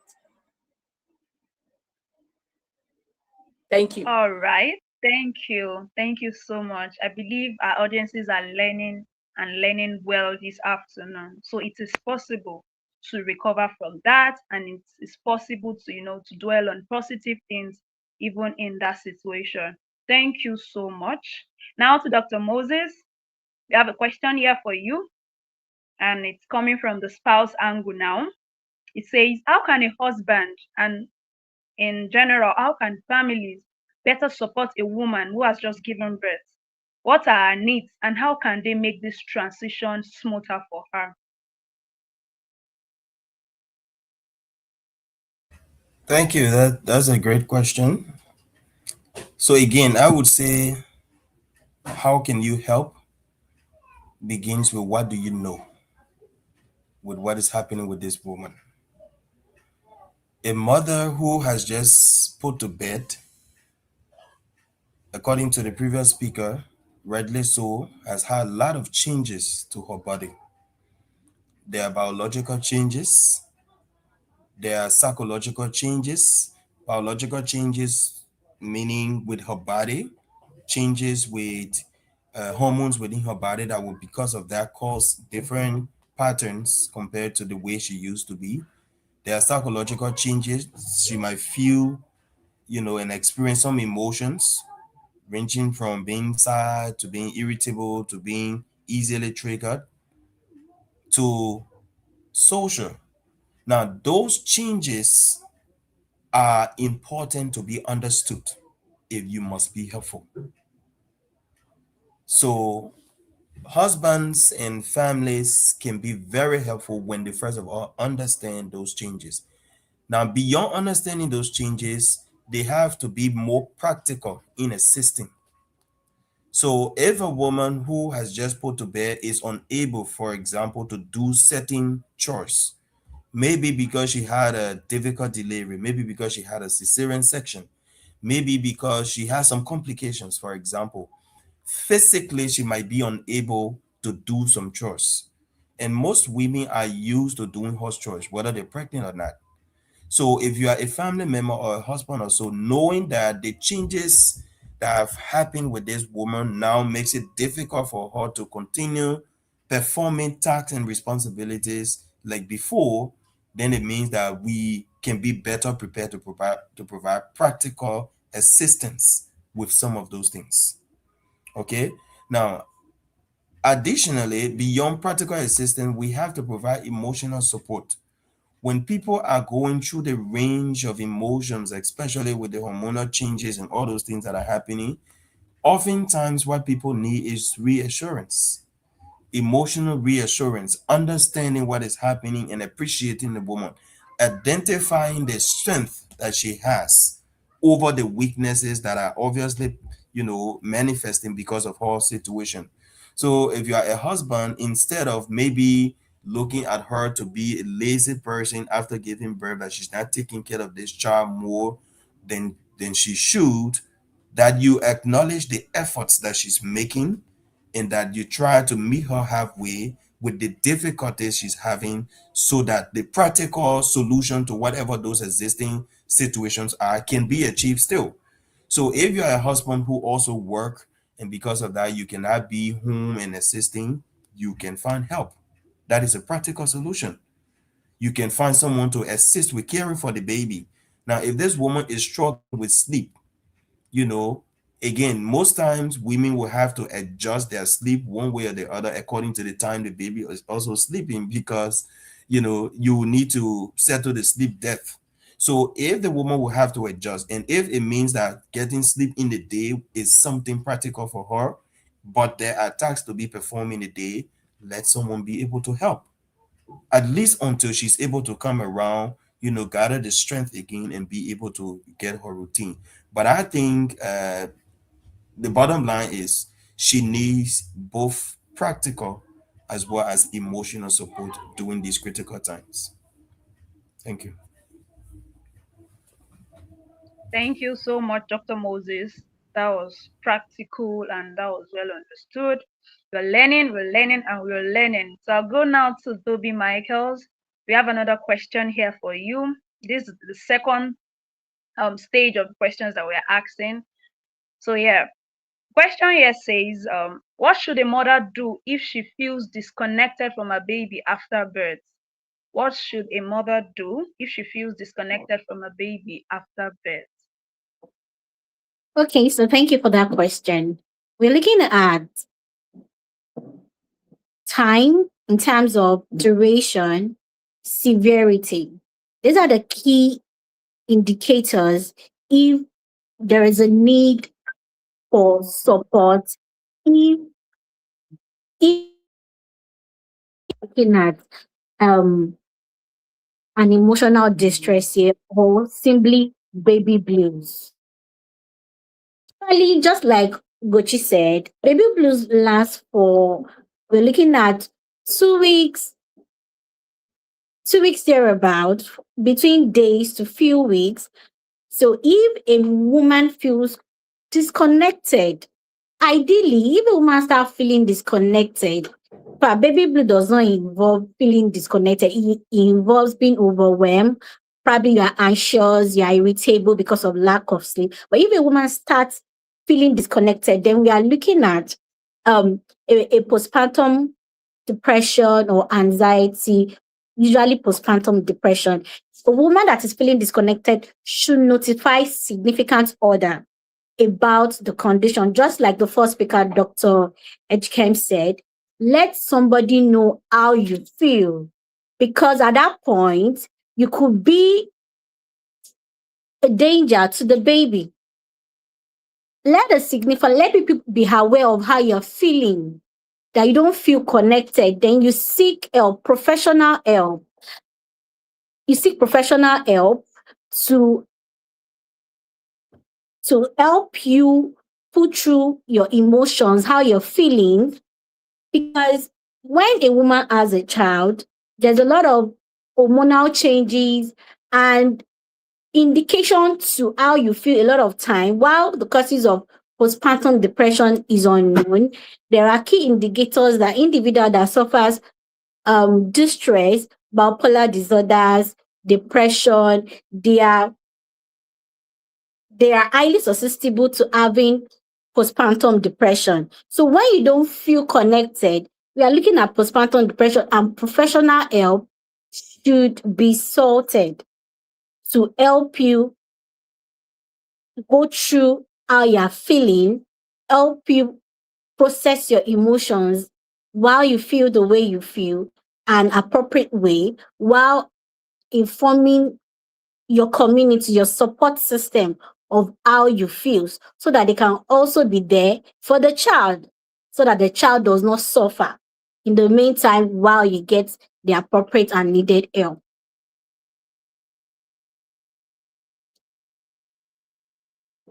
All right. Thank you so much. So it's important for any mother feeling that way to speak up. Don't hold it. Don't keep it to yourself and think you're going to figure it out. It's necessary you speak up so you won't be a danger to your child. Thank you so much. Next phase of questions, I'll be starting from you again, Toby Michaels. I will go back like that. So we have another question here for you. It says, for mothers who are healthcare workers now, mothers who are healthcare workers, how can they navigate burnout, prioritize self-care, and still seek support without feeling judged or stigmatized? Okay, so one of the indicator of lack of help seeking behavior among mothers is stigma, because mothers are expected to be strong. You hear things like, oh, we have done it before. In fact, education, even giving peer support is not available because they feel once you are a mother, you will navigate it by yourself. So when you are a healthcare worker and then you're a mother, I remember when I had my two kids, at those times, those periods, I had to stop seeing clients because I was trying to navigate a new terrain, a new reality of my life. I couldn't provide support. Your work as an healthcare worker requires you to be emotionally alert, available. It takes your nervous system. Seeing people, especially as a clinical psychologist or therapy, working in the mental health space, we are helping people to navigate complex, intricate part of their life. And when you're a mother, you're also navigating a very new terrain, whether a new mom, a second time mom, a third time mom, your hormones, your body is going through a phase where you are emotionally a lot of time emotionally and mentally drained, and the little energy you have given it to your family and your newborn. So at the period like that, a healthcare professional that is also a mom, that is why we have um a maternity leave. That is when to take judicious use of your maternity leave. In fact, seek help too. If we are having issues, we are experiencing burnout, seek your professional help, talk to your colleagues. They will be a better place to help you navigate. As we talk about, Ugochi talk about different some of support. We have tangible support, emotional support, financial support, even professional support. So while you are navigating that, it is not the time to say I want to resume work because you are not at your optimal best emotionally and mentally. And it's also time for you to seek support from your colleague. Apart from harnessing the support, social support, and apart from harnessing social support, it's also time to leverage on your professional support, speaking to your colleague and ensuring that you are maximizing all of the support that you can get hold of at that period. Thank you so much for that perspective that you've given. Thank you so much. So it's important to get support from your colleagues, because don't act strong. Don't act strong. When you need help, it's important to Okay. speak up and get the necessary help needed. Thank you so much for that. Dr. Moses, you are up. And the question here reads, how do you navigate present motherhood, personal development, work, and marriage without the help of a nanny or house help? And how do you regulate your emotions realistically in the postpartum period? Do you get that, Sam? Yeah, that's a loaded one. Well, I think this is the practical living condition of most mothers who are also professional women, and it's difficult, I can imagine. But as individuals, we set out to achieve things in our life. We make our plans and we try to go by those plans. And because of that, we pick up the resilience needed along the way to achieve those goals that we set out to achieve. So if it is about work, we want to be gainfully employed, to be productive at work. There are tasks, roles and responsibilities we have. So we try as best as possible to align ourselves, align our activities, try to set clear goals and define timelines and all of that to be able to achieve. So that will be your professional task. You have to do everything possible to achieve it. If you have to go to work, if you have some tasks that you have to do, you need to manage your time, plan your activities, and address what you have to address because you need to deliver on that. So you will need to have a proper balance between work family, and personal time. So if it is about work, there are goals that you're supposed to achieve, there are deliverables, you make the timeline, you draft a timetable on how you can achieve what you need to achieve at work. When it is family time, when it's about caring for for your child or being the mother in the home, there are roles and responsibilities as well. Why it is difficult, again, depending on the shift, during early motherhood, why it's difficult to achieve that, we clearly can plan our time to be able to still accomplish things that we have to accomplish as mothers. Even if we need help, we seek the help, but then we are able to accomplish it. We're able to do that. If it is about personal time, away from everything else and just focusing on yourself, we be very intentional about it. So I think the major concept I would like to pitch here would be the issue about work-life balance. We all have to navigate all these multiple aspects and complexities of our life, but we still have to remain alive and healthy if we must function. So we must clearly make time for work, for family, for ourselves. And with that, we are able to always rejuvenate ourselves. And again, back to what all of us have been saying, if and whenever we feel overwhelmed, we can always seek help. The help can be within our community, people who support us, people whom we know care about us, or if we feel way more overwhelmed than usual, we can seek professional help. So I think keeping a balance is very key, and seeking help will be ways in which you get the support if you feel overwhelmed. Thank you so much for that, Dr. Moses. I think from all the questions that have been answered so far, one thing has been emphasized so much: get help, seek support, speak up. It is very important. Don't do this in isolation. I know, very, very important to seek help and get support. Thank you so much for that. Gochi Ben, another question here for you. So the question goes there, says, how do you support a mother who never wanted the pregnancy? Someone that encountered or that was involved in the case of rape. How do you support such a person? And the person has now fallen into postpartum depression. How do you support such an individual? Thank you.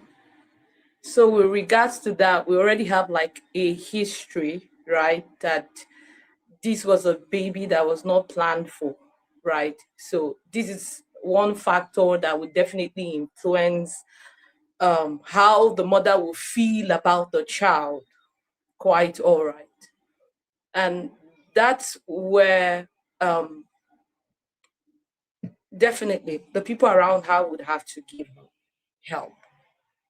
But also, she would have to seek support in a way, professional help, so that she can be able to come to a place of awareness.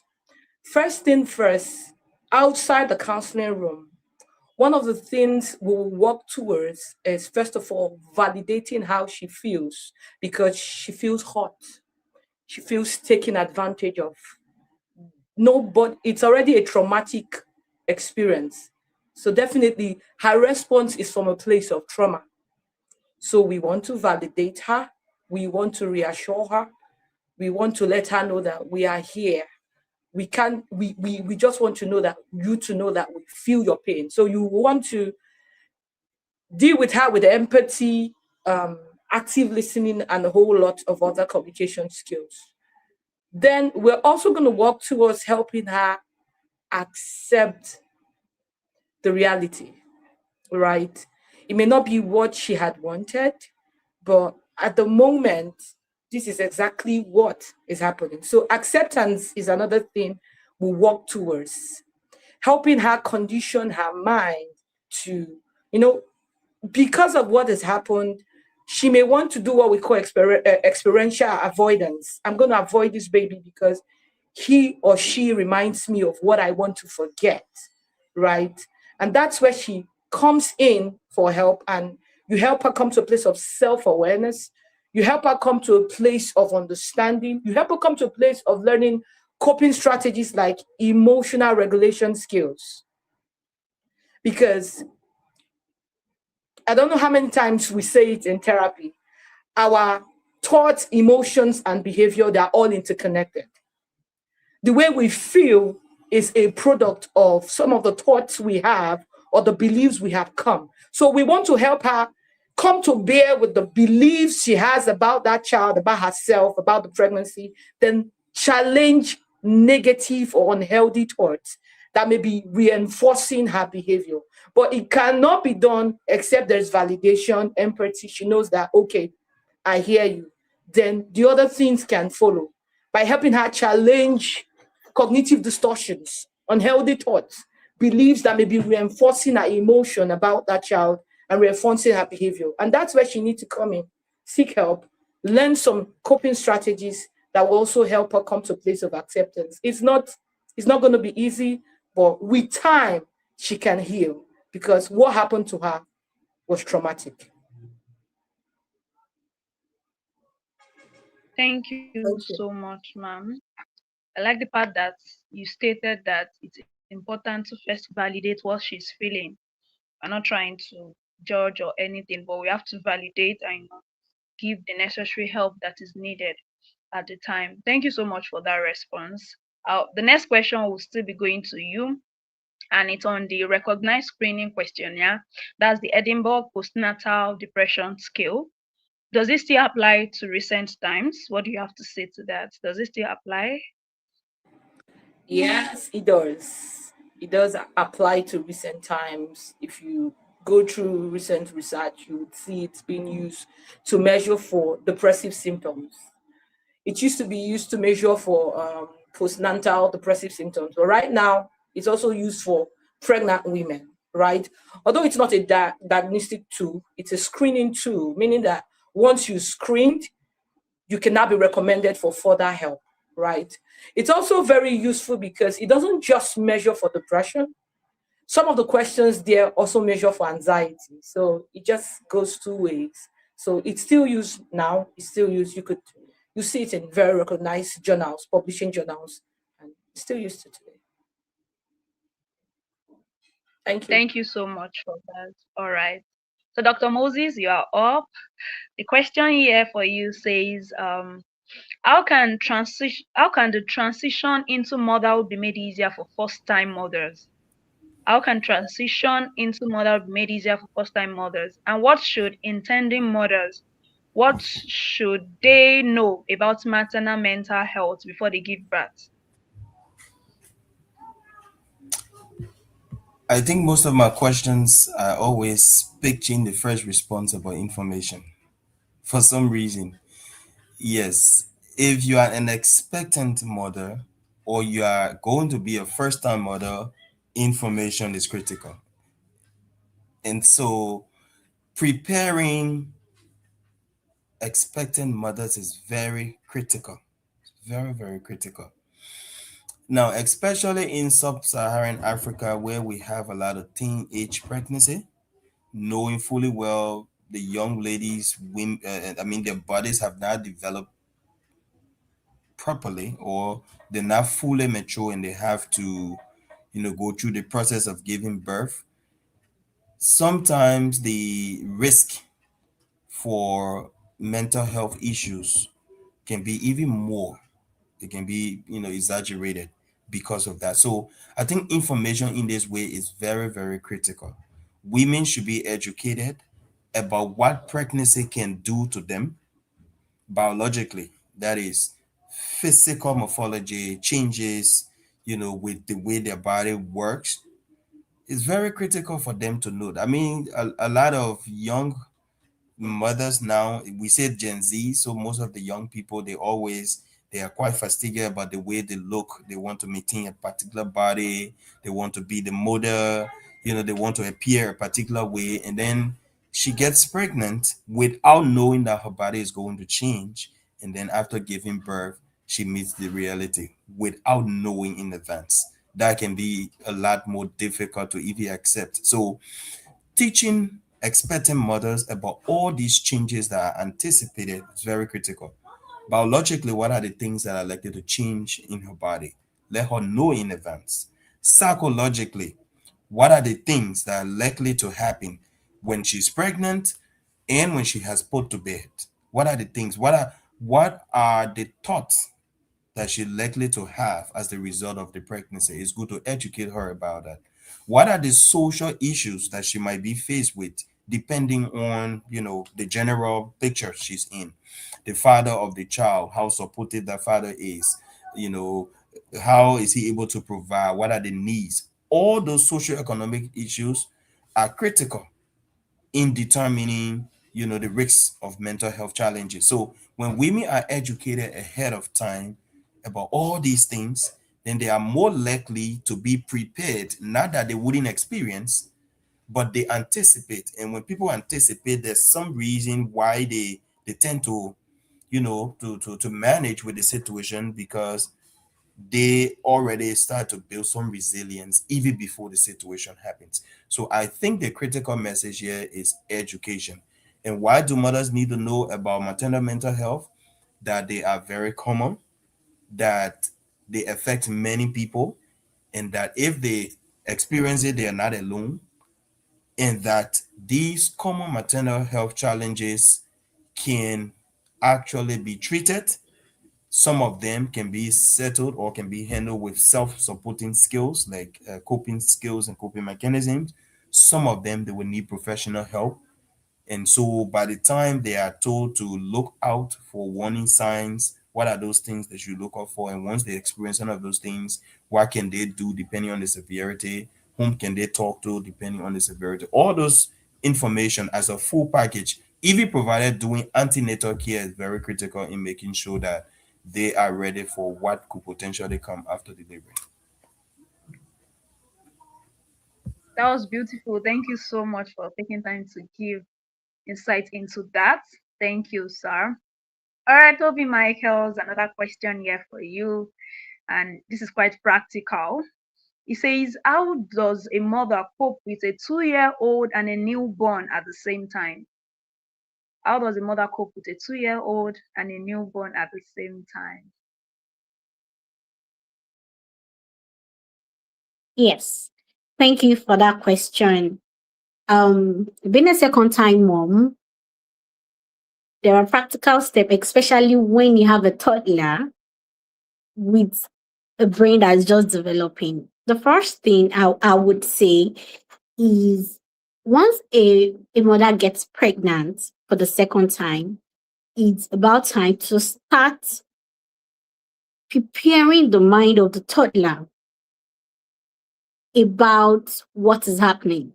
You're going to have a sibling, this and that, because acceptance from this toddler will significantly also make the journey easier and reduce the stress.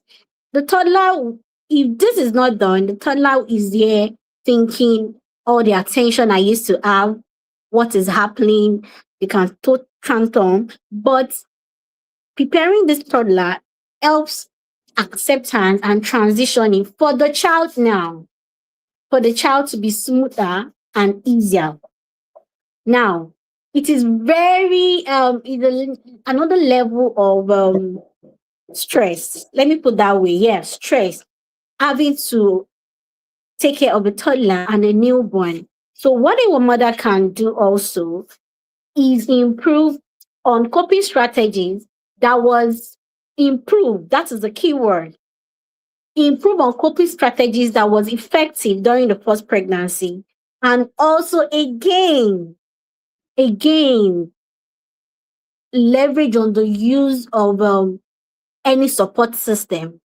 I mean, by support system, have people come around. In this regard, a lot of more practical support to be needed when you have a toddler. Practical support to be needed. So having people come around is multifaceted. Come around, help with the toddler. Also, practical support such as ensuring that you have food on ground. You don't have to think about food. You don't have to think about, oh, how do I take care of this little child? You have the practical support of your spouse. You have people that come in to help you, ensuring and leveraging on the help of community, at the same time preparing yourself mentally for this new phase. Now, Dr. Moses was talking about information. And from experience, a lot of women don't know that for every birth, the reality and the expectation differs. And this is what advocacy and webinars like this does. They let you know, because when you are informed, you are better equipped and you build the mental resilience to handle stress. So when during antenatal too, and information, your biodata is being taken, health workers and facilities should also take into cognizance, while we are also advocating for integration of mental health care into antenatal care. This is something that needs to be done so that this information we are talking about, women are equipped about it. Then the birth order and the birth number is also factored in to create a specialized care plan for the mother. In this care plan, we know that, oh, this person has 2, 3, then we have to put it to cognizance how to harness and manage the situation. That is in line with the healthcare, what healthcare facility can be done, and while governmental policy can also help. I've also talked about how we can also leverage on community, then advocacy too, such as this webinar we are having here, ensuring that people get access to professionals. We'll be talking about professionals, and I can see from the question people are asking, how do people get access to professional? We can feel overwhelmed. You have a child that is crying, you have another baby that is crying, you are burnt out. How do you manage it? In this second phase, it can be way more overwhelming. So, recognizing and easy access to, aside from community, professional care, and this can also be done by advocacy group, ensuring that you are not alone. Then ensuring that even government agencies, we have, apart from the postnatal checkups that we have, integration of postnatal care, postnatal mental health care is integrated into routine checkup.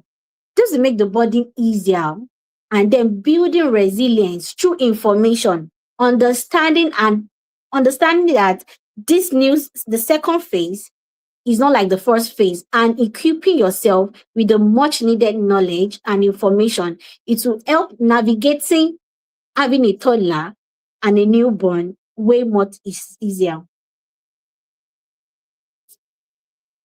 Thank you so much. Thank you so much for the practicality you put into answering this question.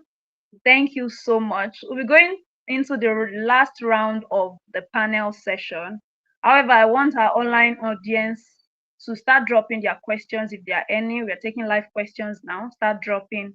So as we go through the last round, we'll just take the questions on the YouTube live, and then we ask and get responses for that. So the last round, I'm starting from Ugochi Ben. The question here says, I experience a lot of anxiety around my newborn. Sometimes I feel like he's breathing too fast, but the hospital says nothing is wrong. What are practical, accessible strategies for managing this kind of health anxiety?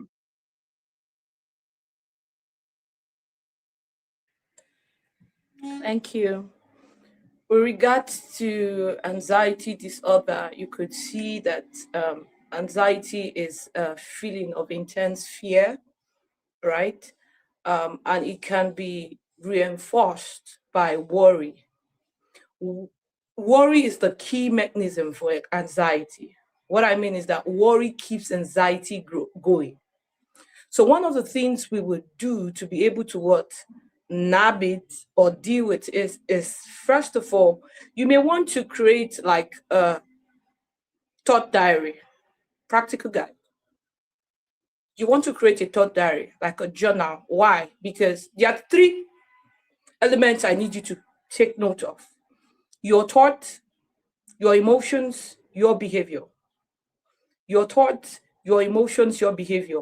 What you're thinking, how you feel, and what you do. They're all interconnected. What you're thinking will affect how you feel and what you do. How you feel will affect what you're thinking and what you do. And what you do can also affect how you think and how you feel. These three things, I need you to put it there. For generalized anxiety disorder, sometimes it can be hard to know exactly what is responsible for it. So you want to maintain a journal. Let me give you a practical tip. The first thing you want to put there would be triggers. What happened? What was happening at that point in time? Did someone say something? Did your baby shake? What was happening to your baby, right? The next thing you want to put there would be what you thought. What was the first thought that came into your mind? Put it down. The next thing you want to put down would be your emotion. How did you feel? Or even anxiety level from 0 to 10. What was the anxiety intensity? Then the next thing is, what did you do? Now, sometimes when it comes to behavior, sometimes in a bid, because emotions can be intense and they can drive behavior, in a bid to feel better because of the distress, we can sometimes begin to use what we call harmful coping behavior, right? So you want to put it there so that you understand exactly what, right? So why exactly you're putting down your thought is so that you can know exactly what you're thinking. Because the next thing you want to do is to challenge unhealthy thoughts. Most times, unhealthy thoughts would show the presence of cognitive distortions, how you are saying it, what exactly are the things you are saying. And if they are there, you will need to challenge it. Oh, my baby's going to die. I'm afraid that my baby, because the moment you're thinking, my baby is going to die, or the moment you remember a video you watched online that showed you something like that, it could begin to intensify the anxiety feeling. Sometimes you may need to reduce harmful social media content. Then at other time, you will need to know and gather information with regards to that particular issue. So what I want you to do is be specific about exactly what may be responsible for your worry, so that you could know exactly how you could go about to deal with it. So if the child is coughing, you want to know, okay, I felt afraid because my child was doing this. Then your behavior will be, okay, what do I do in order to deal with this? Because worrying, some people worry because they feel like worry will handle the issue.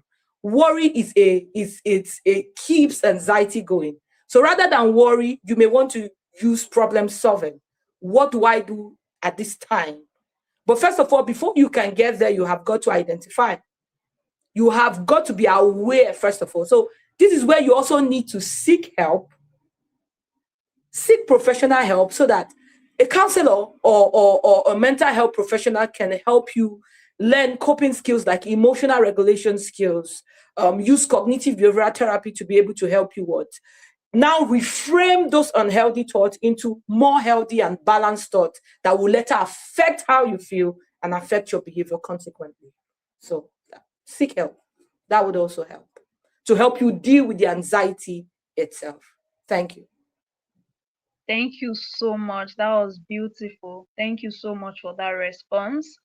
Now, Dr. Moses, be going ahead to ask your question. The question here is from the perspective of a woman that is undergoing postpartum period, and she's saying, why is it so hard to understand other people's emotions?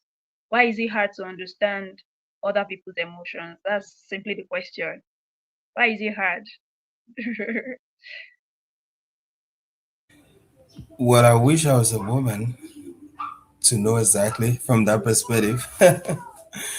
But let us look at what happens when people are having difficulties. Not being able to understand other people's emotion as a woman is not because you are a woman. It's not because you are a postpartum woman. It may be because you're having some difficulties with your functioning.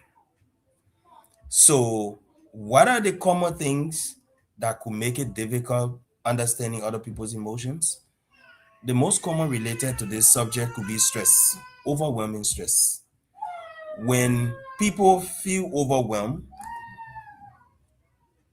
for some reason, their normal functioning gets impacted.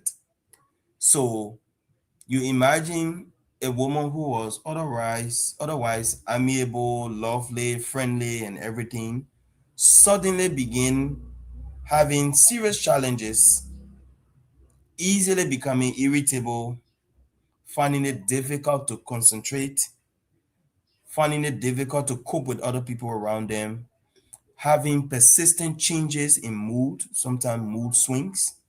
So, with these experiences, obviously, her ability to perceive other people's, actions or intentions or the way they relate to her may be affected.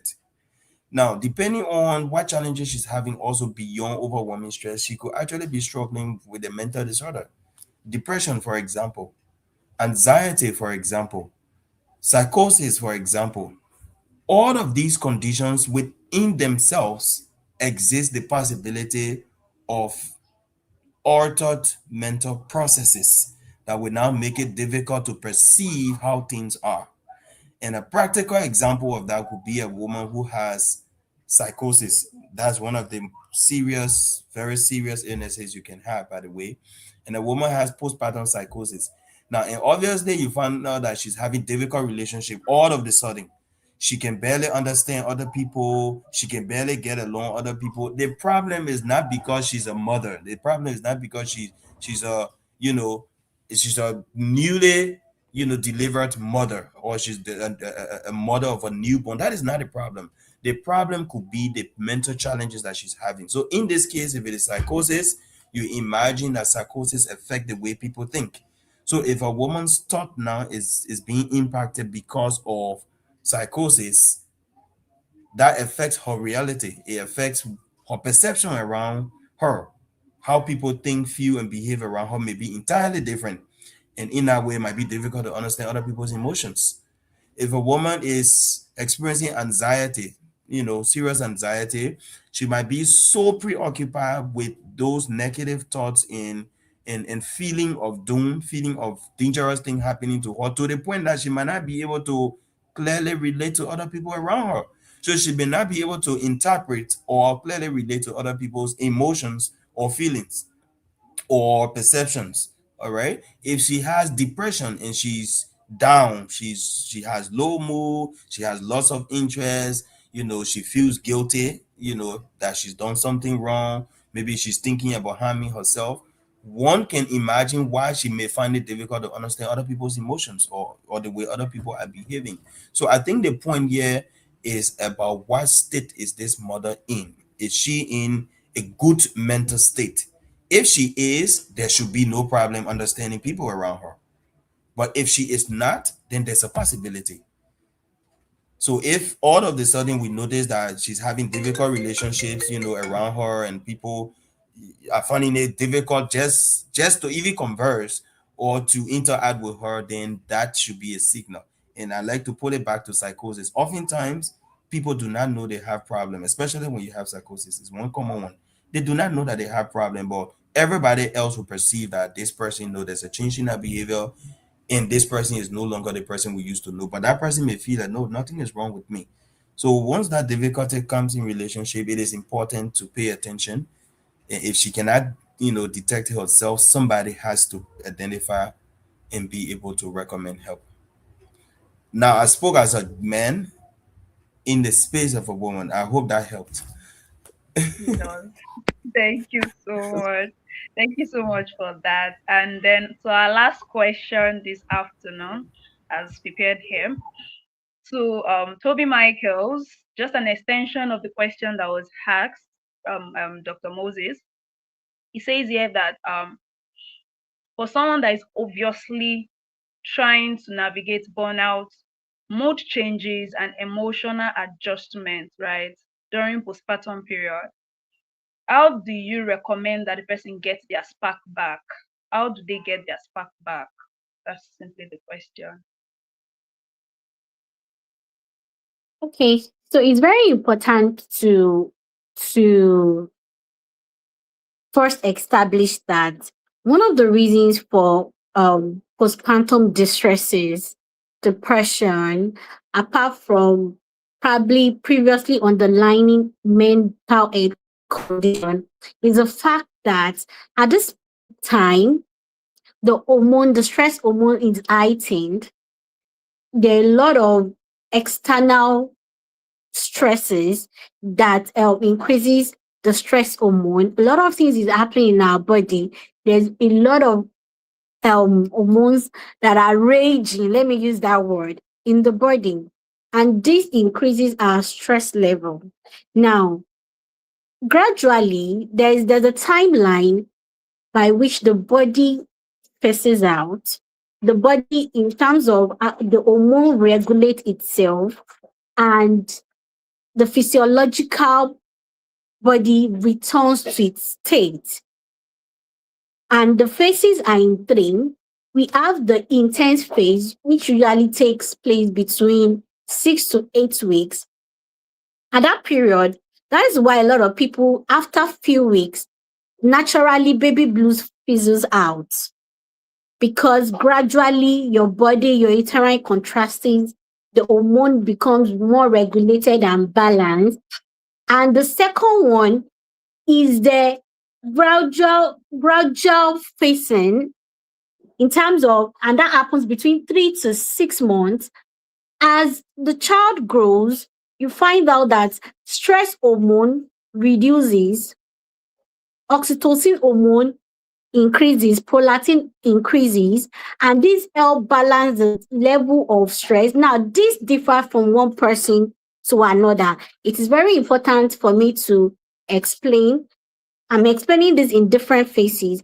The body, the biological and the physiological state of our body returning back to normal. Now, this happens from any time between 6-8 weeks up to 2 years, and it differs from person to person because of our biological makeup. Another determinant to whether a woman gets back his spark or not also again largely depends on the socioeconomic factor. If a woman receives a lot of support, you are not the one, you have people helping you with the kids, you have people helping you with chores, you are well rested, you are able to think, practice active self-care practices, it helps increases the rate by which your spark will return. Let's use that word. It increases the rate by which your spark will return. And naturally, especially when a woman stops breastfeeding and the prolactin hormone reduces, it balances your hormone and you start having your spark back. And then as often as you also engage in self practices, that's why Dr. Ejken was talking about don't lose yourself. But it's very difficult for you not to lose yourself if you don't have help and support. If you are not sleeping well, you are always the one carrying the baby or babies, or having to deal with children of different ages, that will determine if you are constantly burnt out or there's self-recovery. Another thing is socioeconomic factor. That is a great indicator. If you are on the higher level of social and economic status, you are able to seek some help. You are able, just like doctor said earlier, you are able to employ some, even if you don't have community, apart from the social and emotional support, you are able to get some practical help. And that is why, while in Africa here, research has shown that we are big on social support, community support, which are indicators for recovery, even in mental health, severe mental health distresses. Unlike in the Western world, it has also shown that poverty is one of the key indicators of mental distress. Because if you have to go to work, if you are not eating well, you are not eating balanced diet, child is not eating well, this plays a significant form of distress. You can't tell me an individual that is experiencing poverty will get their spark back. It is not possible because they are constantly thinking of what am I going to eat? How am I going to fill the child? What am I going to do next? So your socioeconomic status also plays significant role if you are also going to get your spark back. Just like Dr. Moses also said, work-life balance is another key indicator of getting your life back. When you are getting the support, when you are practicing self-care, you have to create time for family and for work. A lot of time for professionals, especially with the advent of working remotely, it is easy for work to submerge into personal life, and your life is all about work. Creating a very strong balance between your work, your family, yourself, tangible self-care practices, it's a very key, solid indicator of regaining your spark back as a mother. So it is not a linear, it's a multifaceted factor that eventually leads to you getting yourself back, understanding the physiological aspects. By the time your stress hormone, they are all interconnected. If you are constantly working, chasing the next big thing, working for self-sustenance, economic factor, it will increase your cortisol. That is the stress hormone. If you are not balancing your work, you are not practicing self-care, you are not leveraging on support, on practical support, aside social support and emotional support, then it is almost impossible for you to get your spark back. And it differs from person to person. We have people that are able to get themselves back, get their spark, self-identify, recognize themselves, embrace the new change while reconnecting to their old self as early as 6 months, while some women never get their spark back. So different factors are responsible for this. And that is why it's very important for you to be intentional with yourself as mother. You are a mom, but you are still who you are. And self-identity, understanding that you are a mom, you don't have to lose yourself, will help you to be intentional about engaging in activities that will help you get your spark back. All right. Thank you so much for your response. Thank you, our panelists, for such a wonderful conversation we just had. I know our audiences are very appreciative of the insights you've brought to all the questions asked today, and something that they can always come back to listen to and know what to do in practical sense. So just before you go, we have two questions on the live Q&A. And I'll go ahead and read it and direct it to specific persons on the call. So first off, we have a question. I'm directing this to Bachi Ben. She's a counselor here. So the question is, I'm not a professional counselor, but I work at the grassroots level. If we see women facing these challenges, the different challenges we've mentioned, the postpartum issues and depression and all of that, how do we refer them for counseling? Also, the person is saying it's important to know that some of them, they actually do not have smartphones. They don't have smartphones and all of that. So how do they get the right direction and the right counsels that they need? Do you get that, ma'am? I didn't get you said some of them don't have what? Some of Smartphones, them don't have smartphone. smartphones. Yeah, Right. yeah. Yeah. So the research that was conducted by Health for Women and Communities Foundation, they found out that most pregnant women, or even they have some trust in the healthcare.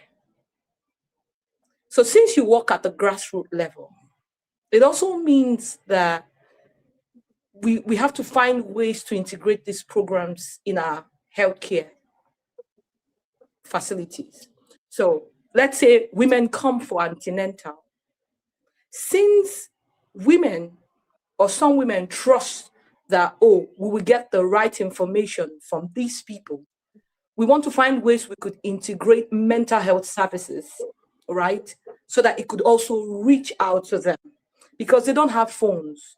It also means that we want to also create awareness programs as much as possible, right, for them, so that they can also, get to understand what this is all about and why it's important for them to be very intentional and particular about their well-being, so that it also influences their family and the children. So we want to bring it into the healthcare system. How do we get doctors, nurses, no, the healthcare workers to integrate this? And even during the antenatal, we get to just give them like maybe 10 to 15 minutes, sessions that could help enlighten them on some of the things we have spoken here. So that's one thing I can recommend for the grassroots level.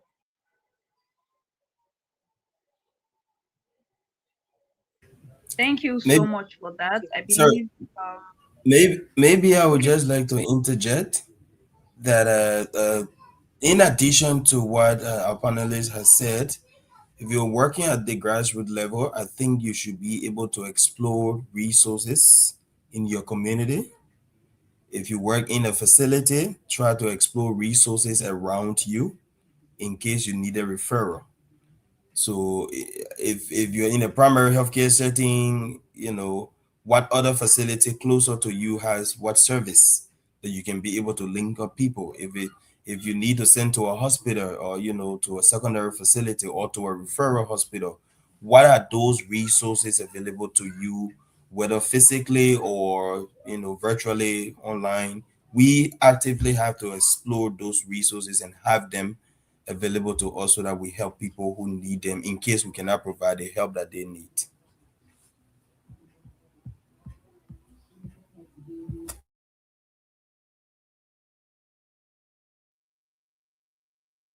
All right. Thank you so much for the addition. So I believe our audience have gotten that as a response. Thank you. Yeah, see that. All right. The second question here, I would like to direct you to Dr. Moses. The person is speaking from the paternal aspect now, and he says, does postpartum disorder affect fathers when the spouse puts to bed? Do they go through paternal mental health issues, and what may be the signs? Person is saying that or asking this because of the level of domestic violence. It keeps rising and rising and rising. So the person is asking this question. Did you get that, sir? Yes, and this person is my guy. At least he has looked out for me on the show at least once. So yes, you're very right. I will share a practical experience with you, not my experience, but an experience of someone in one of these sections who mentioned to me. So there's a young guy, he got married early. I think he was in his mid 20s, 25, 26. He got married to someone of his peer, 23, 24. Now, he, of course, had not been a father before. He has no actual experience of playing the role of a father. And so eventually his wife got pregnant and she put to bed. Now, dealing with all of that for him, as he confessed to us, was such a challenge for him. Now, being a young guy, you're always cruising, chilling with your colleagues and everything. Automatically, you become a provider right after getting married. First thing he's trying to figure out, what does it even mean to be married? Like, what are my new roles and responsibilities? Can I still hang out with the guys? Can I still do what I'm used to doing and everything? But then his role had automatically changed. And then not long after he became a father. So that was a huge adjustment for him. And he was telling us that if I had been taught earlier about what my wife would have experienced, I probably would have helped her better. So myself struggled to even accept that there was a young child. And there's another instance that your very young guy had triplets. And he had to be dealing, with those number of people. typically in the African setting, and in our setting, specifically in Liberia as well, you automatically become the breadwinner. You have to provide. Whether you have it or not, no one cares. Whether you are employed or not, no one cares. You have to feed the mom, you have to feed the baby. That is a huge reality to adjust to. So it does impact, fathers. The change alone of the situation, becoming a new father alone, is adequate to predispose you to mental health challenges. Worst of all, if this mother, your wife now, or your spouse, is now beginning to have some difficulties, it further compounds, the situation. Now, the mother is probably depressed.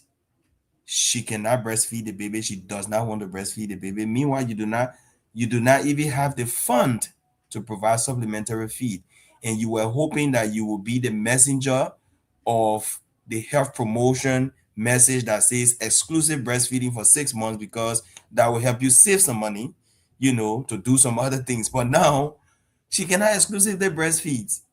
You need to start purchasing, the supplementary feed as early as possible, because she's having a mental health breakdown. How does that impact your pocket? It's a problem, right?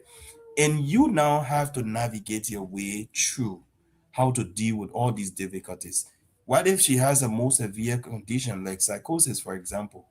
She may become delusional. She might have some very disorganized behavior, and things get a lot messy because you are even trying to understand what's happening to her. But you have to be the provider, you have to be the protector, you have to be the guy making sure that everything is fine. So for many people, that is extremely overwhelming. And because we men, we are not supposed to cry, people just bottle it in, and they're not fine, they're not okay. But we don't know, because we most time I just focus on the mother, the maternal mental health situation we are concerned. But what about the father, who has to deal with all the challenges of being a father, on top of that, being a care provider for a mother who's struggling, and yet has to survive? So I think that's a very important concern, and we should equally be looking out for fathers, especially with these sudden adjustments and what they really mean for fathers, and how we can also be supportive. So while we are following up with mothers, maybe doing ANCs and postpartum visits, sometimes as mental health professionals, I think it will be helpful if we include, the entire family, like ask the father to tag along, try to do some basic check, do some screening too, depression, anxiety of the father, and know what is happening. Sometimes you just have a conversation about the difficulties the father is having, and how is he coping, and what support we can provide. So I think that's a very important piece that should come along, because being a mother means there's a father, and it takes two to tango. So both times, and most times both people are in this together, but oftentimes we ignore what the father may be going through. Thank you. Uh, yeah, that's a very solid point in addition, because a father that cannot, a father that is struggling cannot also provide the needed help to the mother. And Absolutely. like you rightly said, a lot is being said about the mothers, while ignoring the very significant support to these mothers, which is the father. So it's very important that while we are caring, while we are advocating for for mothers to be pregnant women, we should also include the father. What are the expectations? More like antenatal for men too. What are the expectations? How do you care for yourself as a father? And how do you care? What are the things that these women need? So people learn it by experience, like I said. They learn it by experience, not by information, which is very lacking in our time here. So in the antenatal, the father should be taught this is what the core need, and then that also support yourself too as a father. I think that's very spot on. Thank you Thank so you, my much. sister. Thank you so much, our dear panelists. It was such a pleasure having you all on this call. Thank you for the beautiful perspective and for giving so much insight to the questions asked. Thank you so much. All right, we're wrapping up already. We'll be wrapping up today's conversation. And I think one thing I want everyone listening and everyone that is going to still listen to this webinar session, one thing I will emphasize is how that seeking help is not a weakness, is never a weakness. Speaking up is not like you failed. So it's not failure. Speaking up is not failure. And it's very, very important for everyone, both the mother and even the father now, as Dr. Moses have emphasized now, caring for your mental health is super, super important, right? So that came out solidly in all the conversation and all the questions that were answered this afternoon. Thank you so much once again, our panelists.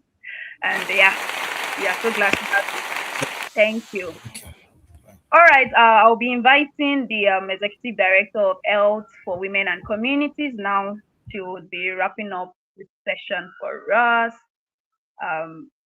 Dr. Doing, yeah, thank you. All right. Thank you all so much. Thank you to our amazing panelists. Thank you to everyone who has stayed right from the start of this program up until this moment. I don't even think there's anything left for me to say. I mean, they all did justice to the sessions. The speaking sessions were very educative, and the panel sessions absolutely amazing. I believe that all the questions were, properly answered, and they touched on very, very salient points. So one thing that I just want to bring to our attention is that we do have some resources that we believe can help. As all our speakers and all the panelists have mentioned, you do need access to information and you need knowledge, because without proper knowledge, you would not even know what you're going through. It is very hard to put a name to something when you can't even understand what the signs are, right? And so we have a symptom checker and also a fact sheet. If you want to understand more about maternal mental health, if you're a student, you don't even have to be a mom right now, but if you're a student or if you're someone who is just, passionate about maternal mental health, we do have a fact sheet for you that you can download. This the facts were drawn from the survey that we did. So Health for Women and Communities Foundation did a survey and were able to get responses of over 200 Nigerian women. And, a lot of them have things to say about their perception of maternal mental health in Nigeria. And so we've put all of these findings together in our fact sheet, and also some information about maternal mental health that we believe should be more prevalent in our society today. And so I'm going to drop a link to our website. You can just go under resources and download these resources. They're completely free. They are for your use. You can use them for, personal consumption. If you have a sister, a mom, a dad, a friend, a male friend, a female friend who's just starting a family, you don't even have to have a baby yet. If you're planning to have a baby, right? You can download these resources, consume them. You can also share them. And if you are, in the health field, right, this is going to be very, very useful for your career, right? So I just want to say again, thank you so much for joining. Thank you to everyone here today. Thank you for your time. Thank you for staying up until this moment. And I do hope that you enjoy the rest of your day. And once again, I want to thank our amazing panelists. Thank you so much for being here. We do not take it for granted in any way, shape, or form. Thank you all so much. Thank you. I will be dropping the website in the comment section now. So in case we need that, we can always refer to it. But thank you. And Joy, you can close out the meeting. Thank you. All right, thank you so much, Edie. Thank you so much for that. So yeah, this is where we draw the curtain on today's webinar. It has been an amazing time together with everyone, from our speakers to our panelists, and even down to you, our audiences. Thank you once again for staying through up until now. So stay close and stay updated with us and with the work we're doing here at Health for Women and Communities Foundation.